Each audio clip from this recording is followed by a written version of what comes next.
පවතින වාහනේ වෙනුවට වෙන වාහනයක් ගන්න එක. පවතින ගේ වෙනුවට වෙන ගෙයක් ගන්න එක.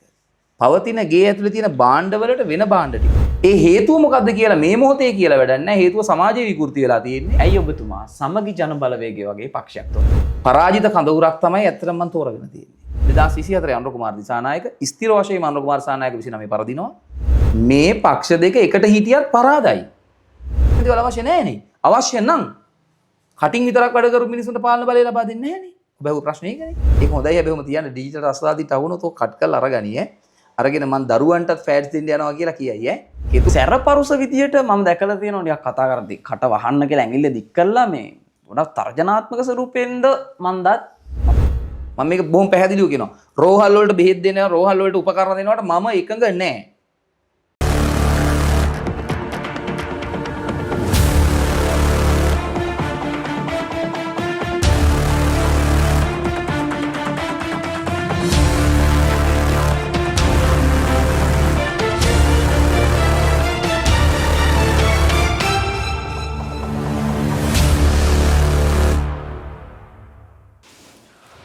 අයිබෝවන්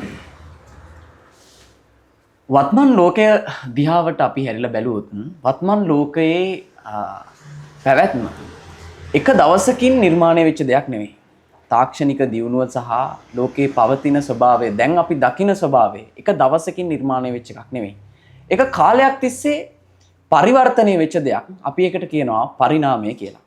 කොහොම වුණත් ලංකාව තුන්වෙනි ලෝකයේ දියුණු වෙමින් පවතින රටක් වුණාට අපි මොන වගේ පරිණාමයකට ලක් වුණාද අපි මොන විදිහේ දේශපාලනික පරිණාමයකට ලක් වුණාද කියන එක සලකා බැලිය යුතු කරුණක්. මොකද තවමත් අපි දියුණු වෙමින් පවතින රටක්. වසර 76ක් ඇතුලේ සාපයක් ගැන කතා කරන මිනිස්සු අතරේ මිනිස්සුන්ගේ දේශපාලන සාක්ෂරතාවය මොන වගේ මට්ටමකද තියෙන්නේ කියන එක උරගා බලන සොයා බලන දේශපාලන කතිකාවත මේ ජන විමසුම. ඉතින් ඉන්ෆොලැක් YouTube නාලිකාවේ ජන විමසුම වැඩසටහන සඳහා අපි අද ආරාධනා කරා දක්ෂ දේශපාලන චරිතයකට. ඔහු වෘත්තිමය වශයෙන් ගුරුවරයෙක්, ඒ වගේම තමයි දක්ෂ කතිකයෙක්, ඒ වගේම තමයි විපක්ෂයේ ඉන්න කැපී පෙනෙන മന്ത്രിවරයෙක්. ඉතින් වැඩි විස්තර කතා කරන්නට දෙයක් නැහැ. ඔබ දන්නවාද අපගේ කතිකයා කවුද කියලා? ඉතින් අපි ගෞරවයෙන් පිළිගනු ලබනවා විපක්ෂ නායක මාධ්‍ය ප්‍රකාශකතුමන්, ඒ වගේම තමයි විපක්ෂයේ ඉන්න දක්ෂ කැපිලා පෙන්න മന്ത്രിවරයෙක් ආදරයෙන් පිළිගන්නවා සමගි ජන බලවේගයේ අපේ ප්‍රසාද් සිරිවර්ධන මන්ත්‍රීතුමා. ඉතින් අපි කතිකාවත මේ විදියට ආරම්භ කරන්න කලින් මම ප්‍රසාද් සිරිවර්ධන මන්ත්‍රීතුමාගෙන්ම පටන් ගන්නම්. ගුරුවරයෙක් වශයෙන් කටයුතු කරන, තවමත් කටයුතු කරන ඔබතුමා ඇයි දේශපාලනයට ආවේ? බොහොම ස්තුතියි මේ වැඩසටහනට ආරාධනා කිරීම පිළිබඳව. එතනම කතාව අපි ස්ටාර්ට් එක ගත්තොත් ඔයා පටන් ගද්දි කිව්වා මේක දියුණු වෙමින් පවතින රටක්. දියුණු වෙමින් පවතින රටක තියෙන විශේෂත්වය තමයි මිනිසුන් බහුතරයකට තමන් අපේක්ෂා කරන, තමන් ආස කරන ජීවන චර්යාවන් ටික පවත්වාගෙන යාමට නොහැකි තත්ත්වයක් පවතින රටක්. ආස දේවල් ටිකක් තියෙනවා, ඊට මෙහා ජීවිතයක් පවත්වාගෙන යන්න සිද්ධ වෙනවා. කොයිතරම් උත්සාහ කළත් ඒ ස්ථානෙට ළඟා විය හැකි පිරිස කුඩයි. දියුණු රටක තියෙන විශේෂත්වය තමයි උත්සාහ කරපුවාම ඒ තමන් අපේක්ෂා කරන තැනට යන්න අවස්ථාව ලැබෙනවා. එවිට තමන් දවස අවසානයේදී කරපු කාර්යය පිළිබඳව තෘප්තිමත්, ඒ කාර්යයෙන් ලැබෙන ප්‍රතිලාභ පිළිබඳව තෘප්තිමත්, ඔවුන් සරලව කිව්වොත් එහෙම ඔවුන්ගේ කාර්යය පිළිබඳව සහ ඔවුන් ජීවත් වෙන විදිය පිළිබඳව සතුටටපත් වෙනවා. හැබැයි වැඩ නොකර ඉන්නව නෙවෙයි. ඒ අයත් වැඩ. සමහරට අපිට වඩා වැඩ. හැබැයි දවස අවසානයේදී ඒ වැඩවල අවසාන ප්‍රතිඵලයේ විදියට යාට ලැබෙන ප්‍රතිලාභ සහ අපේ වගේ රටවල් වල මිනිස්සුන්ට ලැබෙන ප්‍රතිලාභ අතර විශාල වෙනසක් තියෙනවා. ඒ නිසා ඒවා දියුණු රටවල් කියලා කියනවා. අපි දියුණු වෙමින් පවතින රටක් කියලා කියනවා. දියුණු වෙමින් පවතින රටක මිනිස්සු බහුතරයක් ඔය ප්‍රශ්නය නිසා සතුටින් නෙවෙයි ඉන්නේ. එහෙනම් දියුණු රටක තියෙන විශේෂත්වය වෙන්නේ එතකොට දවස් අවසානයේදී තමන්ගේ කාර්යභාරය, තමන් කරන ලද කාර්යය කොයිතරම් වෙහෙස කර වුණත් දවස් අවසානයේදී තමන් ආස කරන ජීවිතය තමන් ගාවට ඇවිල්ලා තියෙනවා. එතකොට මම වෘත්තියෙන් ටියුෂන් ගුරුවරයෙක් විදිහට තමයි කටයුතු කළේ තාමත් කරන්නේ. ඒක දියුණු වෙමින් පවතින රටක අනිත් අයට ඔය මම කියපු තමන් සතුටුදායක දේ ලබා ගැනීමට නොහැකි ජීවන චර්යාවක් නෙවෙයි මට තිබුණේ. මං මේ සිස්ටම් එක ඇතුළෙම බිඳුවේ ඉඳලා පටන් අරගෙන දවස් අවසානයේදී මං ආස කරන ජීවිතේ මට ළඟා කරගෙන ජීවත් වෙච්ච කෙනෙක් මම. ඒක තව ටිකක් එහාට ගියොත් ආරම්භක ප්‍රාග්ධනයක් නැතුව දෙමව්පියන්ගේ මුදල් හෝ එහෙම නැත්නම් පරම්පරාවෙන් ආව වත්කම් වලින් නැතුව මගේ ශක්තියෙන් මම ගියපු කෙනෙක්. එහෙමනම් එතකොට මට මේක ඇතුලේ තව මේ රට ඇතුලේ දිනා ගන්න ඕනි කියලා එකක් නැහැ. තියෙනවා නම් තියෙන්නේ තිබුණා නම් තිබුණේ. දේශපාලනයට ආවේයි කියලා නෙවෙයි. තිබුණා නම් තිබුණේ පවතින වාහනේ වෙනුවට වෙන වාහනයක් ගන්න එක. පවතින ගේ වෙනුවට වෙන ගෙයක් ගන්න එක. පවතින ගේ ඇතුලේ තියෙන භාණ්ඩ වලට වෙන භාණ්ඩ ටිකක් ගන්න එක. කෑම බීම අරගත්තොත් ඒ කන කෑම බීම වල බ්‍රෑන්ඩ් එක වෙනස් කරලා වෙන වර්ගයක් භාවිතා කරනවා. ඒ හැර වෙන මොකක්වත් තව ළඟා කරගන්න දෙයක් තිබුණේ නැහැ. මේ ඔබ කියපු දියුණු වෙමින් පවතින රට ඇතුලේ මට සාපේක්ෂව මට ඇතියයි හැඟෙන ජීවිතයක් පවත්වාගෙන ගියා. ඒතර මට මේකෙත් නැවත දේශපාලනයට ඇවිල්ලා දිනා ගන්න එකකුත් නැහැ. ඊළඟ එක ගුරුවරයෙක් වීම නිසා මං ජීවත් වෙන සර්කල් එක ඇතුලේ අපි හැමෝම ජීවත් වෙන්නේ එක්තරා සර්කල් එකක් ඇතුලේ. දැන් මම මේ මොහොතේදී ජීවිතේ පවත්වාගෙන යන සීමාව ඇතුළ සීමාවක් තියෙනවානේ. ඒ සීමාවට පොළොන්නරුවේ අනුරාධපුරේ නුවරඑළියේ ජීවත් වෙන අය අදාළ නැහැ. මට අදාළ වෙන්නේ මම ඉන්න පරිසරය විතරයි. එතකොට කවුරු හරි කෙනෙකුට කියන්න පුළුවන් දේශපාලනය කියන්නේ ගෞරවය උදෙසා එන එකක්. මිනිස්සු ආසයි ගෞරවයට. ඒ ගෞරවය හෝ ලැබෙන්නේ තමන්ගේ සර්කල් එක ඇතුලේ. තමන් ජීවත් වෙන කොටස ඇතුලේ. මට ගෞරව කරනවා ඉන්දියාවේ මිනිස්සු. මං ඉන්දියාවට යන්නේ නැත්තම් මට වැඩක් නැහැ නේ ගෞරවයෙන්. හැබැයි මට ගරු කරනවා නම් මං ජීවත් වෙන පරිසරයේ අය මට ඒක වැදගත්. ඒතර ගුරුවරයෙක් ලෙස ඔබ හඳුන්වලා දෙනකොට කියපු එක සාමාන්‍ය කතාව තමයි ලංකාවේ ගුරුවරුන්ට ඒ ජීවත් වෙන පරිසරය ඇතුලේ අය ගරු කරනවා. ඒතර ගරුත්වයේ පිළිබඳ අරුබුදයක් මට තිබුණෙත් නැහැ. මුදල් පිළිබඳ ප්‍රශ්නයක් මට තිබුණෙත් නැහැ. ඒ දෙකම නොවන වෙනත් හේතුවක් විය යුතුමනේ මං එහෙනම් දේශපාලනයට එන්නේ. එතකොට සාමාන්‍ය මිනිස්සු කියන ওই කාරණා දෙකෙන් එකක්වත් මට අදාළ නැහැ. ගෞරවය අවශ්‍ය නම් මට පන්ති කරගෙනම දිගටම ගුරුවරයෙක් ලෙස ජීවිත කාලය පවත්වාගෙන යන්න තිබුණා. මුදල් උපයන්න ඕමනයි නම් මම ඒ වෙලාවෙත් හොඳට මුදල් උපයමින් හිටියා. ඒකට ඒ දෙකටම වඩා වෙනස් හේතුවක් විය යුතුමයිනේ දේශපාලනයට පැමිණෙන්නේ. ඒ හේතුව මොකද්ද කියලා මේ මොහොතේ කියලා වැඩක් නැහැ. හේතුව සමාජයේ විකෘති වෙලා තියෙන්නේ. මම මේ හේතුව මේ වෙලාවේ කිව්ව බොහොම වෙන්නේ විහිළුවට ලක් වෙන එක විතරයි. අද තියෙන්නේ ප්‍රකෘතිමත් සමාජයක් නෙමෙයි විකෘතිමත් සමාජයක්. මම සැබෑ හේතුව කිව්වට වැඩක් නැහැ. ඒක විහිළුවක් බවට පත් වෙනවා. ඒ නිසා අර කාරණාව කියලා ඉවර කරනවා මම මගේ පුද්ගලික කැමැත්තට දේශපාලනයට ආවා. හොඳයි මේ කතාව. පුද්ගලික දේශපාලනයට පුද්ගලික කැමැත්ත මත තමන්ගේ දේශපාලන ගමන ආරම්භ කරා කියන ප්‍රසාද් සිරිවර්ධන මන්ත්‍රීතුමා මම ඊළඟ ප්‍රශ්නය අහන්නම්. ඔබතුමා දේශපාලනයට පැමිණීමට යොදාගත්ත පක්ෂයෙන්. ලංකාවේ දේශපාලන පක්ෂ පිළිබඳව අපි දන්නවා සහ අපි දේශපාලන පක්ෂ පිළිබඳව කතා කරන්න ගියොත් දේශපාලන පක්ෂ අපි ප්‍රධාන වශයෙන් වාමාංශික, දක්ෂිණාංශික සහ මැදහත් දේශපාලන රාමුවක් තියෙනවා. ඔය මැදහත් දේශපාලන රාමුව වාමාංශික සහ දක්ෂිණාංශික කියන රාමු කිහිපය යටතේම ඔබතුමා තෝරගන්නේ දක්ෂිණාංශික දේශපාලන කඳවුර. එතකොට ඒ දේශපාලන කඳවුර 2019 සහ 2024 යන කාල සීමාව තුළදී මිනිස්සු දැඩි ලෙස ප්‍රතික්ෂේපයට පත් කරනවා. ඒ සමගි ජන බලවේගයට අනාගතයක් නැහැ කියන මතය පාදක කරගෙන තමයි මිනිස්සු 2024 දී ඡන්දය පාවිච්චි කරන්නේ. එහෙම වකවානුවක ඇයි ඔබතුමා සමගි ජන බලවේගය වගේ පක්ෂයක් තෝරගන්නේ? ඔබේ ප්‍රශ්නේ පොඩි වරදක් තියෙනවා. මේ කඳවුර පරදින්න පටන් ගන්න 94 ඉඳලා. ඔය ප්‍රශ්නෙට වඩා බරපතලයි. ඔබ දෙකක් දාලා පොඩි කළා ප්‍රශ්නේ. මේක ඊට වඩා ලොකුයි. 94 පරාදයි, 99 පරාදයි, 2005 පරාදයි, 2010 පරාදයි, 2015 පරාදයි, 2015 දිනුවේ භාගයක් පරාදයි. එහා කඳවුරේ හිටපු ලේකම්තුමාව මේ පැත්තට ගෙනල්ලා ඒ වෙලාවේදී කෘතිම ජයග්‍රහණයක් ලබා ගත්තා. ඒක කෘතිම ජයග්‍රහණයක් කියන වචනේ භාවිතා කරනවා මම. ඒක කෘතිම ජයග්‍රහණයක්. ඒකත් මම ජයග්‍රහණයක් විදිහට සලකන්නේ නැහැ. 2019ත් පරාදයි, 24ත් පරාදයි. සරලව ගොත් එහෙම දශක 3ක් තිස්සේ මේ කඳවුර පරාදයි. පරාජිත කඳවුරක් තමයි ඇත්තටම මම තෝරගෙන තියෙන්නේ. එතකොට ඔබ අහපු ප්‍රශ්නේ තමයි අනාගතයක් නැහැයි කියලා පේන දේශපාලන ව්‍යාපාරයක් මම තෝරගත්තේ ඇයි කියන එක. මේ රටේ ගෙවුණු අවුරුදු 30 ඇතුලේ තමයි ඔබ ජීවත් වුනේ. එතන ඉන්න හැමෝම කැමරා පිටිපස්සේ ඉන්න ඇත්ත ඔක්කොම ජීවත් වුනේ අවුරුදු 30 ඇතුලේ. මේ අවුරුදු 30 ඇතුලේ හිටපු අය තමයි වැඩියෙන්ම කනගාටුවටපත් වෙලා ජීවත් වෙච්ච මිනිස් කණ්ඩායම. පළවෙනි අවුරුදු 10 අතෑරියත් ඕකේ මුල ටිකේ 2010 විතර වෙනකන් යුද්ධෙ තිබුණා කියලා අපිට කියන්න පුළුවන්. ඔබේ වයසට අදාළව මම සංසන්දනය කළොත්. ගෙවුණු අවුරුදු 15ම මිනිස්සු මේ රටේ ඔබත් ඇතුළුව ගත කරන්නේ ඔබ අපේක්ෂා කරන ජීවිතයට වඩා මෙහා පැත්තේ ජීවිතයක් තියාගෙන. 2010 වෙනකන් රටේ මිනිස්සුන්ට කියන්න තිබුණා ඔය අපේක්ෂා කරන ජීවිතේ නොලැබෙන්නේ අපේ රටේ සිවිල් යුද්ධයක් තියෙන නිසා කියලා. ඒක ඒතර පිළිගන්න පුළුවන් හේතුවක්. රට ඇතුලේ යුද්ධයක් තියෙද්දි ඒ රටේ මිනිස්සුන්ට යහපත් ජන ජීවිතයක් නොලැබීම, සමාජ ජීවිතයක් නොලැබීම පිළිගන්න පුළුවන්. ප්‍රශ්නේ ආරම්භ වුණේම 2010 යුද්ධ ඉවරනාට පස්සේ. යුද්ධයකුත් නැහැ. ලෝකයේ තියෙන සාමකාමීම රටවල්. නිසි වෙලාවට වර්ෂාව පතනය වෙනවා. කිසිදු ප්‍රශ්නයක් ඇත්තටම ස්වභාවිකව නැහැ. ඊටාම කලාතුරකින් තමයි යම් ප්‍රශ්නයක් ඇති වෙන්නේ. දිගින් දිගට වෙන්නේ නැහැ. දැන් උදාහරණයකට මේ වෙලාවේ ව්‍යසනයක් ඇති වුණා. ඒ ව්‍යසනයක් ඇති වුණා නෙමෙයි ඒකෙත් ව්‍යසනය අවම කරගන්න තිබුණා. අපි වෙනම කතා කරමු.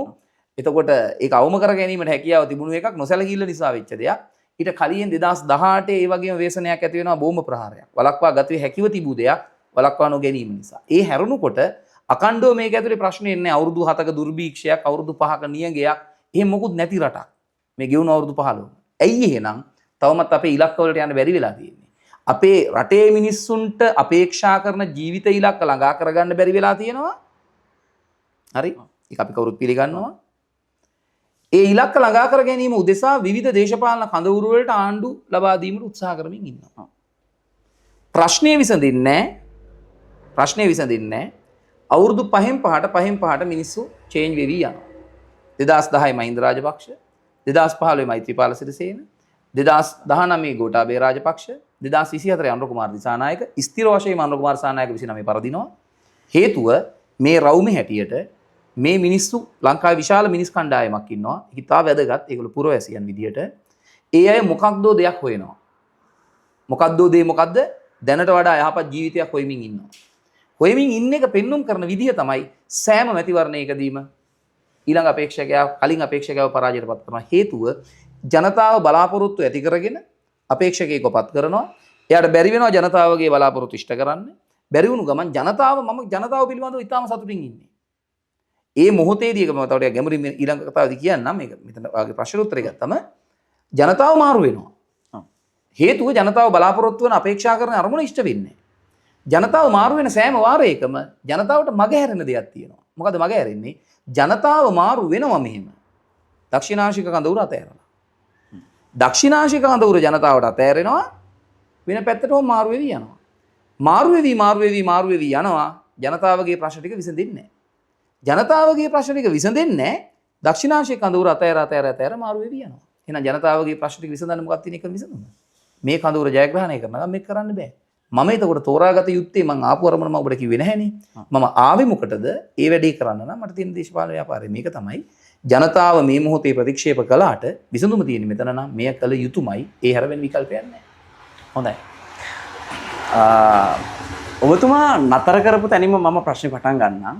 මම කතා කරේ සමග ජනබලවේගය කියන පක්ෂය ගොඩනැගෙන්න පාදක වෙච්ච කාල සීමාව විතරක් අරගෙන. කොහොම නමුදු 1948 දී අපිට නිදහස ලැබුණයින් පස්සේ ලංකාවේ ආරම්භ වෙච්ච විශාලම දේශපාලන ව්‍යාපාර විදියට එක්සත් ජාතික පක්ෂය හඳුන්වන්නට පුළුවන්.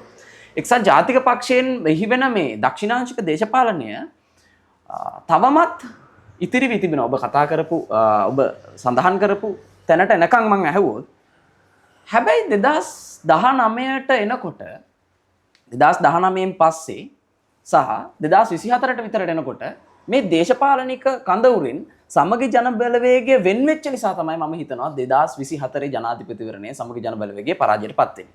එහෙම නුනනම් 2024 දී ජනාධිපතිවරයා විදියට අපිට සමගි ජන බලවේගයේ ජනාධිපතිවරයෙක් දැක ගැනීමට හැකියාවක් තිබුණා. කොහොම වුණත් ඔබ හිතන විදියට එක්සත් ජාතික පක්ෂය සහ සමගි ජන බලවේගය කියන පක්ෂ දෙක එකතු වුණොත් ජයග්‍රහණය කරන්න පුළුවන් දී ළඟ තියෙන මැතිවරණ. එහෙම නැත්නම් එකතු වෙන්න ඕන නැද්ද? පළවෙනි කතාව තමයි ඔයාගේ ප්‍රශ්නෙට මම උත්තරේ දෙන්න කලින් ඒවා පැහැදිලි කරපු මුළු කතාවම වැරදි. මේ පක්ෂ දෙක එකට හිටියත් පරාදයි. ඉතින් 2019 වෙනකම් පරාදයිනේ. 94 පෙරදුනේ වෙන් වෙලාද 2005 2010 2010 2015 යන්තම් කෘතිම විදියට දිනුවේ නෑනේ. මේ කඳවුර පරාදයි. පෙරදිලා තිබිච්ච කඳවුරත් දෙකට බෙදුනා පරාදයි. එකට හිටියනම් ඒත් පරාදයි. හේතුව මොකද්ද? දැන් මේ හැමෝම පැහැදිලි කරගන්න කෑලිවල අඩුපාඩු තියෙනවා. ඒ තමයි රනිල් වික්‍රමසිංහ මැතිතුමා සහ සජිත් ප්‍රේමදාස මැතිතුමා එකතු වුණාම ඒ ඡන්ද ගොඩවල් දෙක එකතු වෙච්චම මාලිමාවට වඩා වැඩි කියලා පේනවා. ඕකනේ ගන්න සරල තරකය. නමුත් ඇයි අපි කල්පනා නොකරන්නේ ඔය පක්ෂ දෙක කොහොම එකතු වීම හෝ වෙන්වීම කියන කාරණාවට පරිබාහිරව අනිකුත් දේශපාලන ව්‍යාපාරවලත් විශාල වෙනස්කම් සිද්ධ වෙනවා. අනිකුත් දේශපාලන ව්‍යාපාරවලත් විශාල වෙනස්කම් සිද්ධ වෙනවා. යම් හේකින් එක්සත් ජාතික පක්ෂය සහ සමගි ජන බලවේගය එකතු වෙලා ඉල්ලුවා නම් සමහර විටක ඒ සමීකරණයට අනුව තව කණ්ඩායම් ටිකක් එකතු වෙලා වෙනම ඉල්ලන්නත් ඉඩ තිබුණා. ඉතින් ඒකවල මේ දෙක විතරක් මේ දෙක එකතු වුණාම දිනුම්. ඒතර එළිය ටිකට දිහා කවුරුත් බලන්නේ නැහැනේ. ඒව සමස්ත සිටියම දිහා බලන්නේ නැතුව කියන්න බෑ. තව ටිකක් මම පැහැදිලි කරන්නම්. මේ පක්ෂ දෙකේ ජයක් එකතු වීමෙන් දිනනවා කියලා කියන එක තනිකරම මිත්‍යාවක්. හැබැයි මම එකතු විය යුතුයි කියන තැන ඉන්නවා. ඒකට හේතුවක් මම කියන්න මේ කතාව අවසානයේදී. මේ දෙක එකතු වුණාට දිනන්නේ නැහැ කියන එකට හේතුව මෙන්න මේකයි. ගෙවුණු අවුරුදු දෙක දිහා ඔයා බලන්න. 2022 දී ලංකාව මුළුමනින්ම කඩාගෙන වැටුණා. තෙල් පෝලිං වල ඉඳලා ඇත්ති වෙන්න ප්‍රශ්න. 2024 වෙනකොට එහෙම ප්‍රශ්න නැහැ. ඒතර 22 ඉඳලා 25 වෙනකන් ජීවත් වෙච්ච මිනිස්සු අපි ඔක්කොම 22 ඉඳලා 24 වෙනකොට අපි සියලු දෙනාගේ ජීවිතවල 22 ඉඳන් 24 වෙනකන් විශාල පරිවර්තනයක් වුණා. රැයට පෝලිං වල යන්නේ කියන අතර වෙච්ච එකේ ඉඳන් කරන් කපන එකේ ඉඳලා රස්සා අහිමි වීමේ ඉඳලා ලංකාව දාලා යන්න ඕනේ කියන සිතුවිල්ල දක්වා ඔක්කොම ටික මාරු වුණා 24 වෙද්දී. වෙනසක් වුණානේ. ඒක පැහැදිලිනේ. 24යි 25යි දැන් ඉවරයිනේ. එහෙම වෙනසක් නැහැනේ. අන්න ඒක තමයි රටවල් වල වෙනස්කම් කියන්නේ.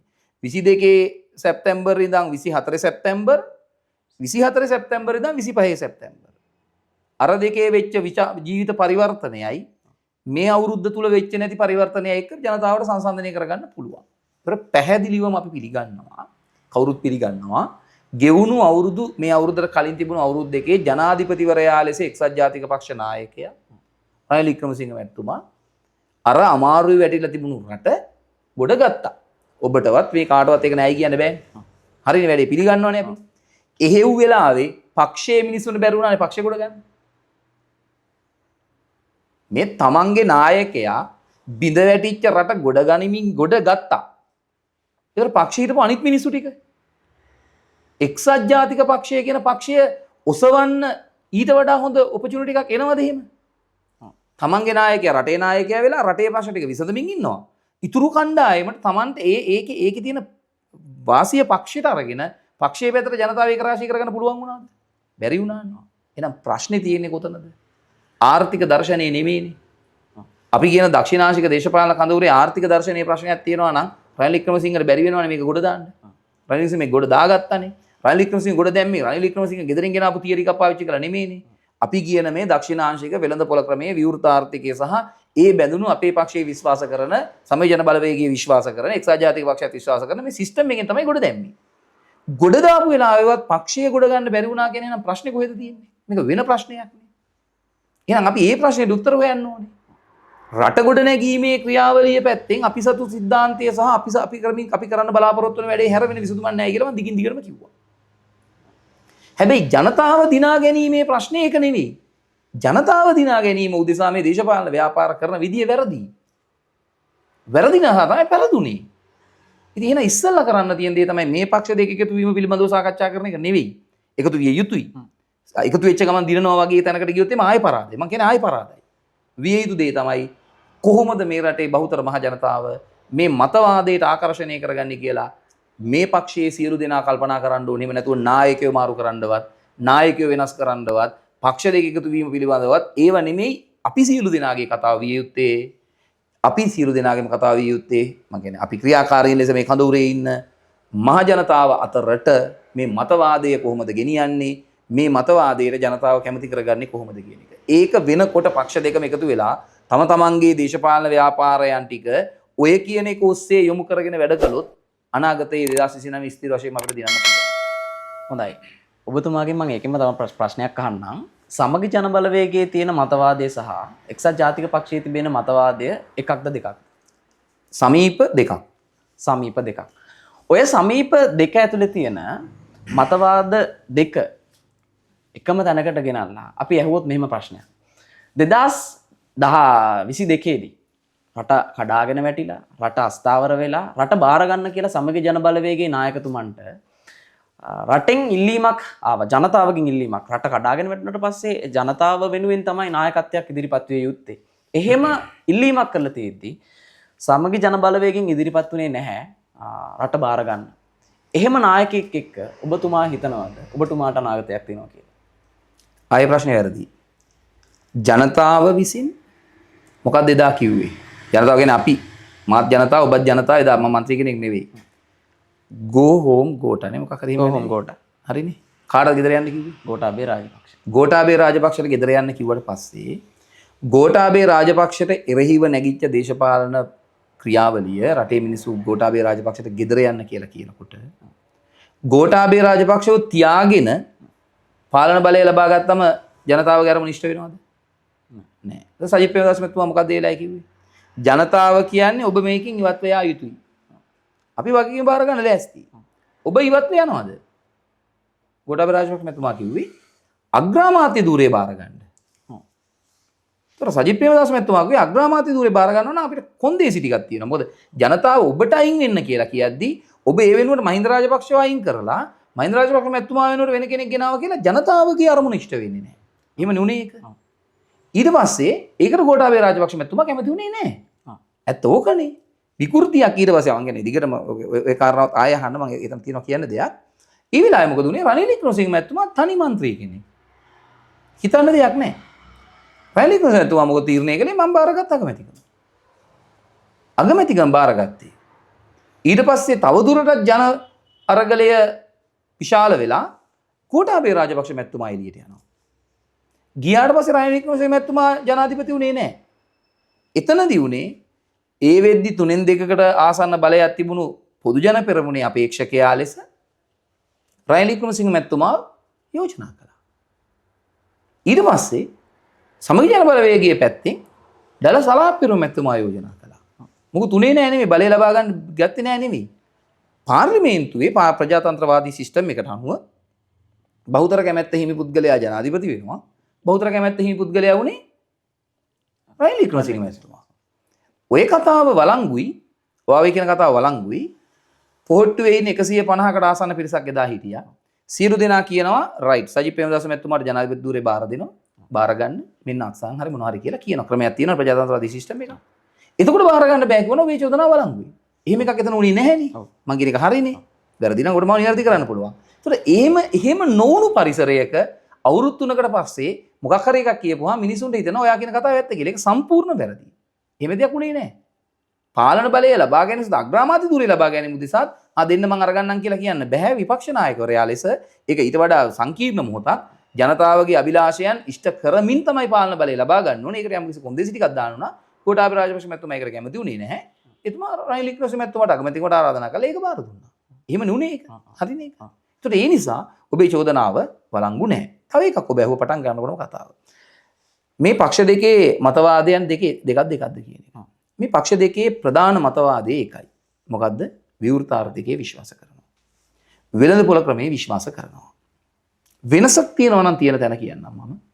එක්සත් ජාතික පක්ෂයට වඩා සමගි ජන බලවේගයේ සමාජ සුබ සාධනය කෙරෙහි දක්වන අවධානය මදක් වැඩි. ඒක ඉතා වැදගත් දෙයක්. මදක් වැඩි.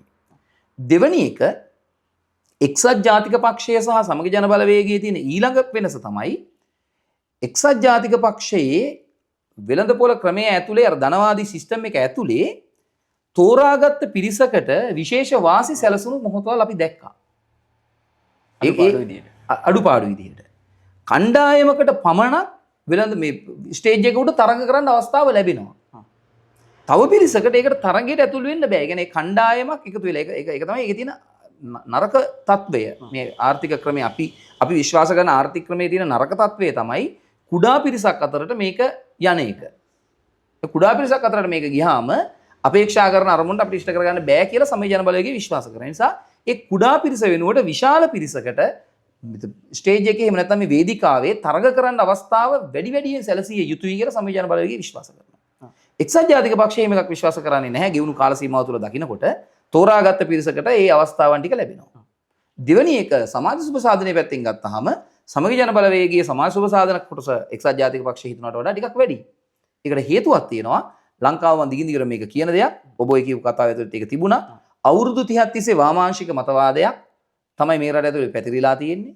ඒ වාමාංශික මතවාදයේ කොයිතරම් දුරට මිනිසුන්ට ගිලා බහැලා තියෙනවද කියලා කියනවනම් 2022 ඉඳලා 24 වෙනකන් රනිල් වික්‍රමසිංහ මැතිතුමා ඒ කරපු හොඳ වැඩ ඔක්කොම ටිකට වඩා මේ වාමාංශික 나යකයා හොඳ උනේ. මිනිසුන්ගේ මතවාදයේ වැඩිපුර තියෙන්නේ වාමාංශික පැත්තට.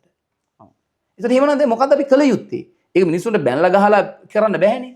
එහෙනම් කළ යුතු දේ තමයි වාමාංශික මතවාදයන්ට වැඩි නැඹුරුවක් තියෙන රටක වාමාංශික විදිහට වාමාංශික කියලා කියන්නේ සමාජ සුබ සාධනයේ වැඩි. හම්බ කිරීම පැත්ත නෙමෙයි වැඩිපුර කතා කරන්නේ වියදම් පැත්ත ගැන. සමාජ සුබ සාධනය පිළිබඳව විශ්වාස කරන ජනතාවක් ඉන්න රටක පාලන බලයේ දක්ෂිණාංශික අඳුරට ගන්නන් තියෙන එකම විසඳුම මොකක්ද? එකම විසඳුම තමයි වාමාංශික සමාජ සුබ සාධනයේ විශ්වාස කරන මිනිස්සු පිළිගන්න නායකයෙක් ගේන්න ඕනේ ඉස්සෙල්ලා. ඒ තමයි සජිත් ප්‍රේමදාස මැතිතුමා.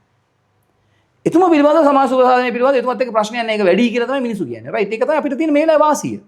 මේ වාමාංශික මිනිස්සු ටික විශ්වාස කරනවා අපේ සුබ සාධනයේ වැටෙන්නේ ගන්න වැඩි වුණත් අඩු නම් වෙන්නේ නැහැ කියලා විශ්වාස කරනවා.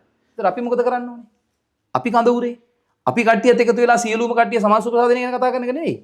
අපි කරන්න ඕන දේ තමයි ආදායම් උත්පාදනය කරන ක්‍රම පිළිබඳව හොයන්න ඕනේ. සජිත් ප්‍රේමදාස මැතිතුමා ආදායම් උත්පාදනය ක්‍රම වලට බැරියස් දානවා නම් අන්න ප්‍රශ්නයක් තියෙනවා. එහෙම එකක් නැහැ.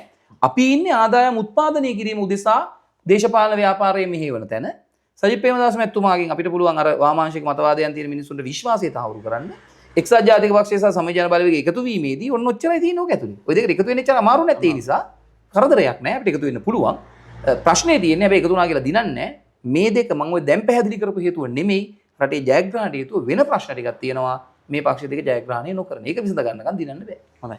දැන් සමගි ජන බලවේගය සහ එක්සත් ජාතික පක්ෂය අතර තියෙන ප්‍රධානම වෙනස ඔබට ඔබ එතුමන්ගෙන් දැන ගැනීමට හැකියාවක් ලැබෙන්නේ නැති මම එතනින්ම ප්‍රශ්නයක් අහන්නම් මෙහෙම.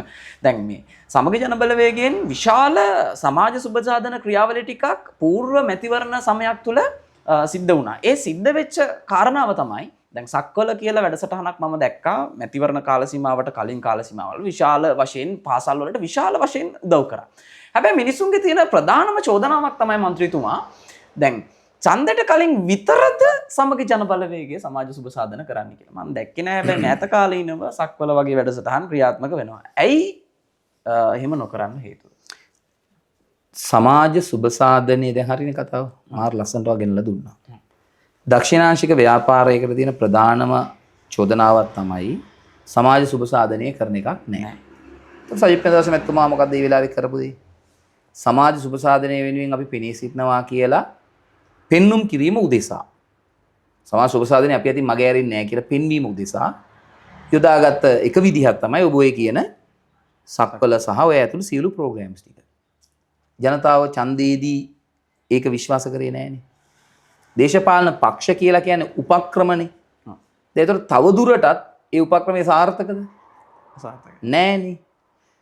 දැන් සමාජ සුබ සාධනය වෙනුවෙන් නිර්භීතව පෙනී සිටිය අපේක්ෂකයව පරද්දලා සමාජ සුබ සාධනය කටින් කරපු නායකයව කටින් ඒක මම ගැඹුරු අදහසකින් කියන්නේ කටින් කරපු නායකයව සමාජ සුබ සාධනය බලය ගෙනලා දුන්නා. ජනාධිපති කළා.